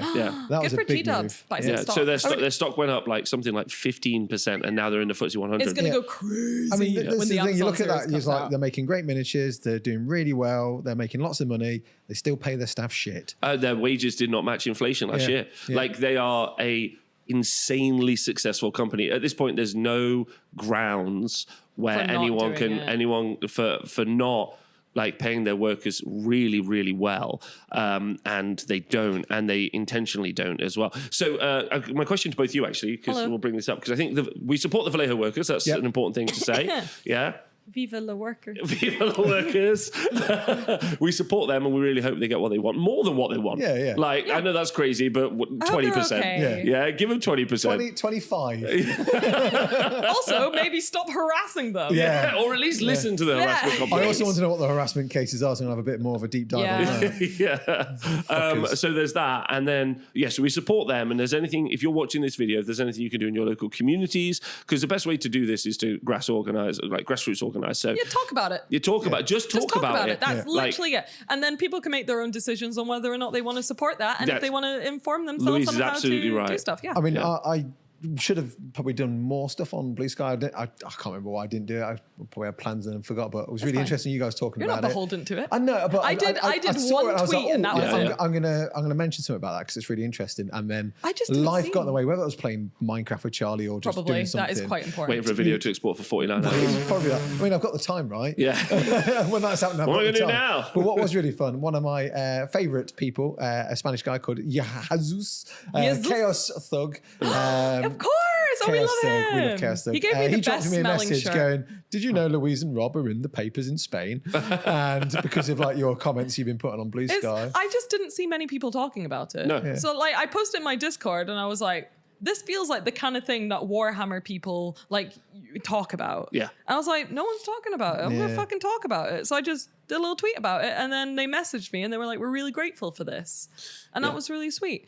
I hope they do really well. Yeah. I hope they do, Do really we well. know? Do we know like how long do these things last? When? So like, so they're not on like a full strike. It's on like a limited strike. So they still have to work, and there's some other stuff. And some of it's a little bit difficult because obviously it's all in Spanish. But they have reached out to us and talked about other stuff. Oh, they asked if they were like, we can get a translator if you want to do an interview with them. Yeah, exactly. Yeah. So Yeah. that's something probably we'll do in the We should. future. But I was going to ask you actually, because I think it's really negative that they have to do it. Yeah. So This is what I mean when I'm like, it's so fucking easy not to. yeah, it's so easy. Could just give them basic. They shouldn't rights. have to. It's really difficult as well because, like, by all intents and purposes, I'm assuming Vallejo's just makes fucking gallons of money, right? And then just to be like, we're making loads of money, and then the guys to be like, could you pay us more? It's like, no.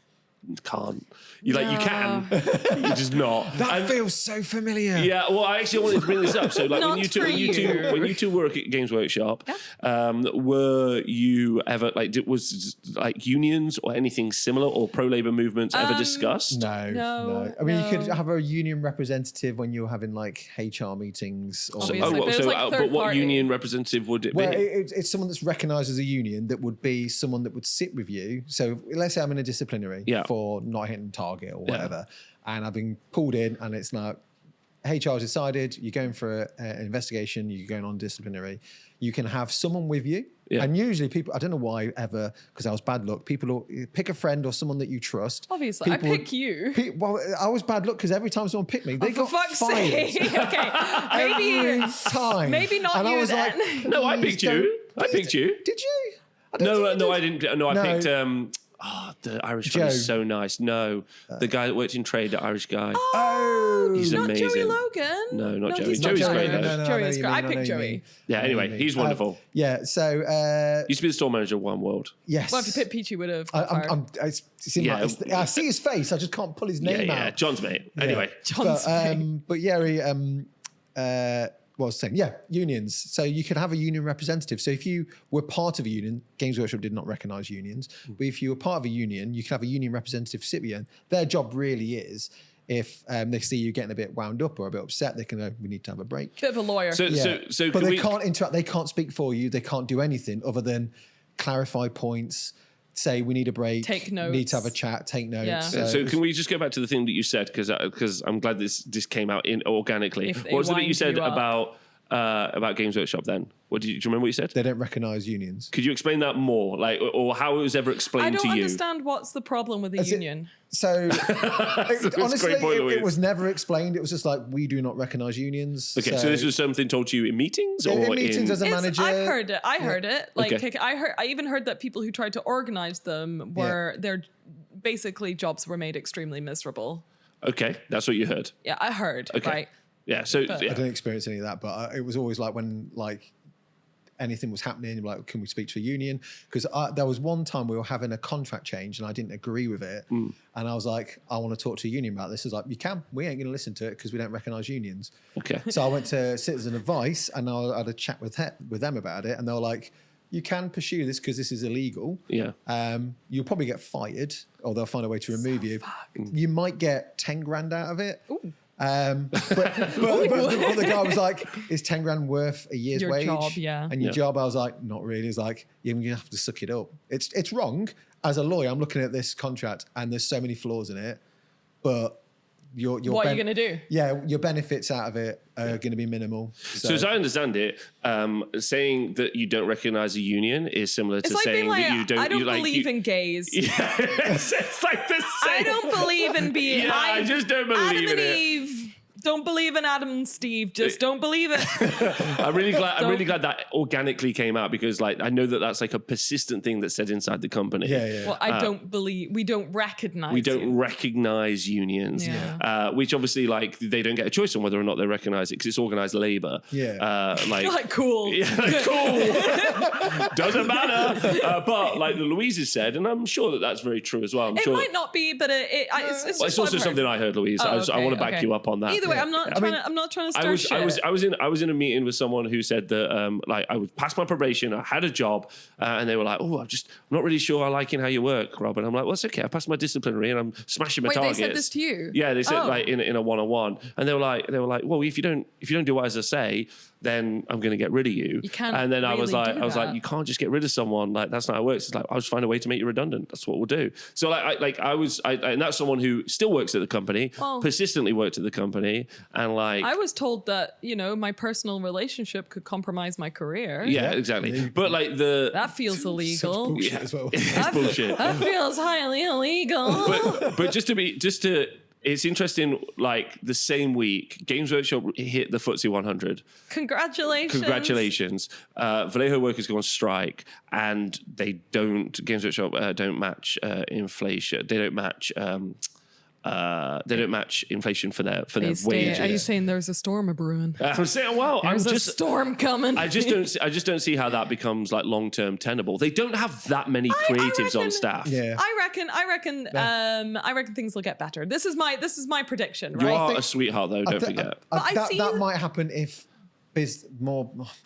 I'm going to be frank here. There's a lot of managers in Games Workshop that are retail managers that know fuck all about operating big businesses. I know. Sorry, because they frustrate me because a lot of them. I mean, I was one of those. Yeah. I know nothing about running a business. Literally. I knew stuff about. Yeah, I knew stuff about running. No, he's not wrong. I know, but he can be nice about it. But this is the thing: is like when someone like me is put in charge of like 27 people's careers. Yes. Right. Yeah. And I know nothing about big business talk.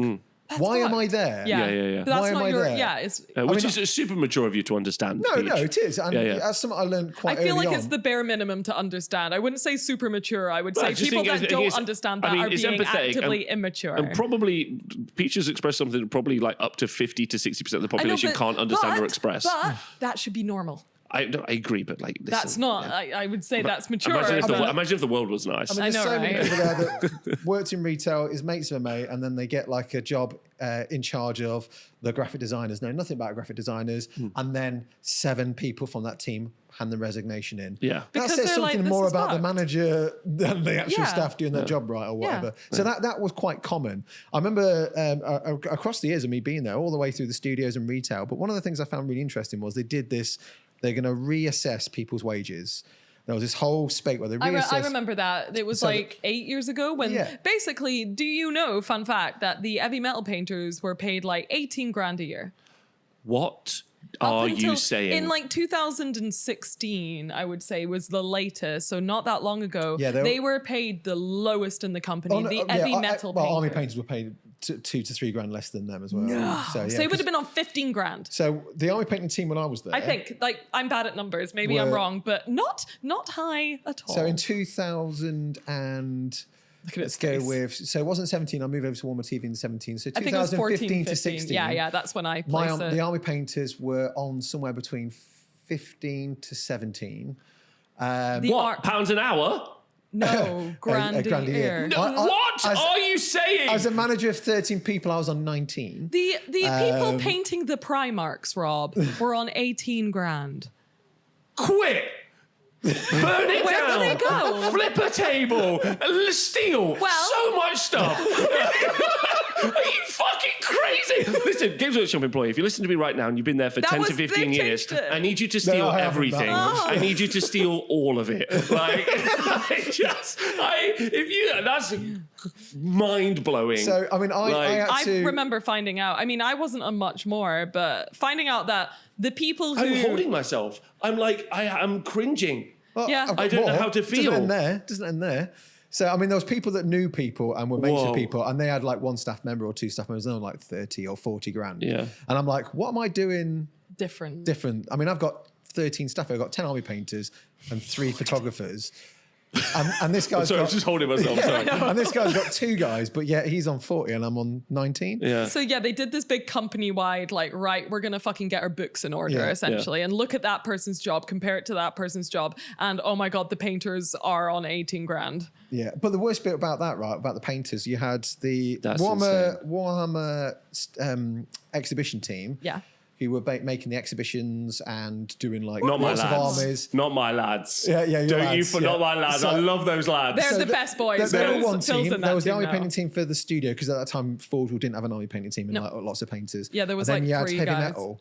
And what was really interesting was it was like heavy metal were paid more than army painters, but army painters were paid more than the exhibition team. And Forge World was just like, But the thing was, I had this argument with my boss. I was like, why? we're all sat down painting miniatures, doing the same job, except they get more time for one figure. Yeah. We get slightly more time for our figures. You're all doing the same physical action for the same hours. Yeah. But you get longer in your deadlines to get to that level for box packaging. Yeah. We should all be paid the same. Yeah. Yeah, no Except shit. like also my years of experience, I've been there because I'd been there 20 years. Yeah. Well, no, at that point I'd been there like 15, 16 years. I was like $1,000 higher, $2,000 higher than someone that's been there 1. I actually have tears in my eyes. And I was like, Like- why is that? Why is that so low? But it was Why just is because that the so other thing low? is like when you question this, if you question this, it'll be like, well, someone else could easily replace your job. I'll be like, okay. Rob's crying. Why are you crying? I just want them to steal everything. Like, But- I'm so incensed and rage filled. It's was- insane. I Do you know how much remember- money they make? Oh, I know. Like- Yeah, I remember yeah. finding do know. out about that, and they did used to hemorrhage painters because they would just become commission painters. Yeah. They didn't want to. I had to fight for Steve and Tom because they were quality controllers. As I was managing the photographer's studio, which was a nightmare, Steve and Tom were basically looking after the army painters for me. And they were what we call quality controllers. They would help write briefs, help check on, like, basically they did the day-to-day. They're like the NCOs of a platoon. Yeah, yeah. And I was like the officer, if you like. So they were doing a lot of the heavy lifting for me in the army painting team. And they were being paid the same as the army painters. Crazy. And I'm like, I said to my boss at the time, I was like, we should probably give them a pay rise because they're going to leave. And he's like, we can't afford to. I was like, but you're giving them more responsibility and they're doing a lot more work If you inside can't their own afford hours.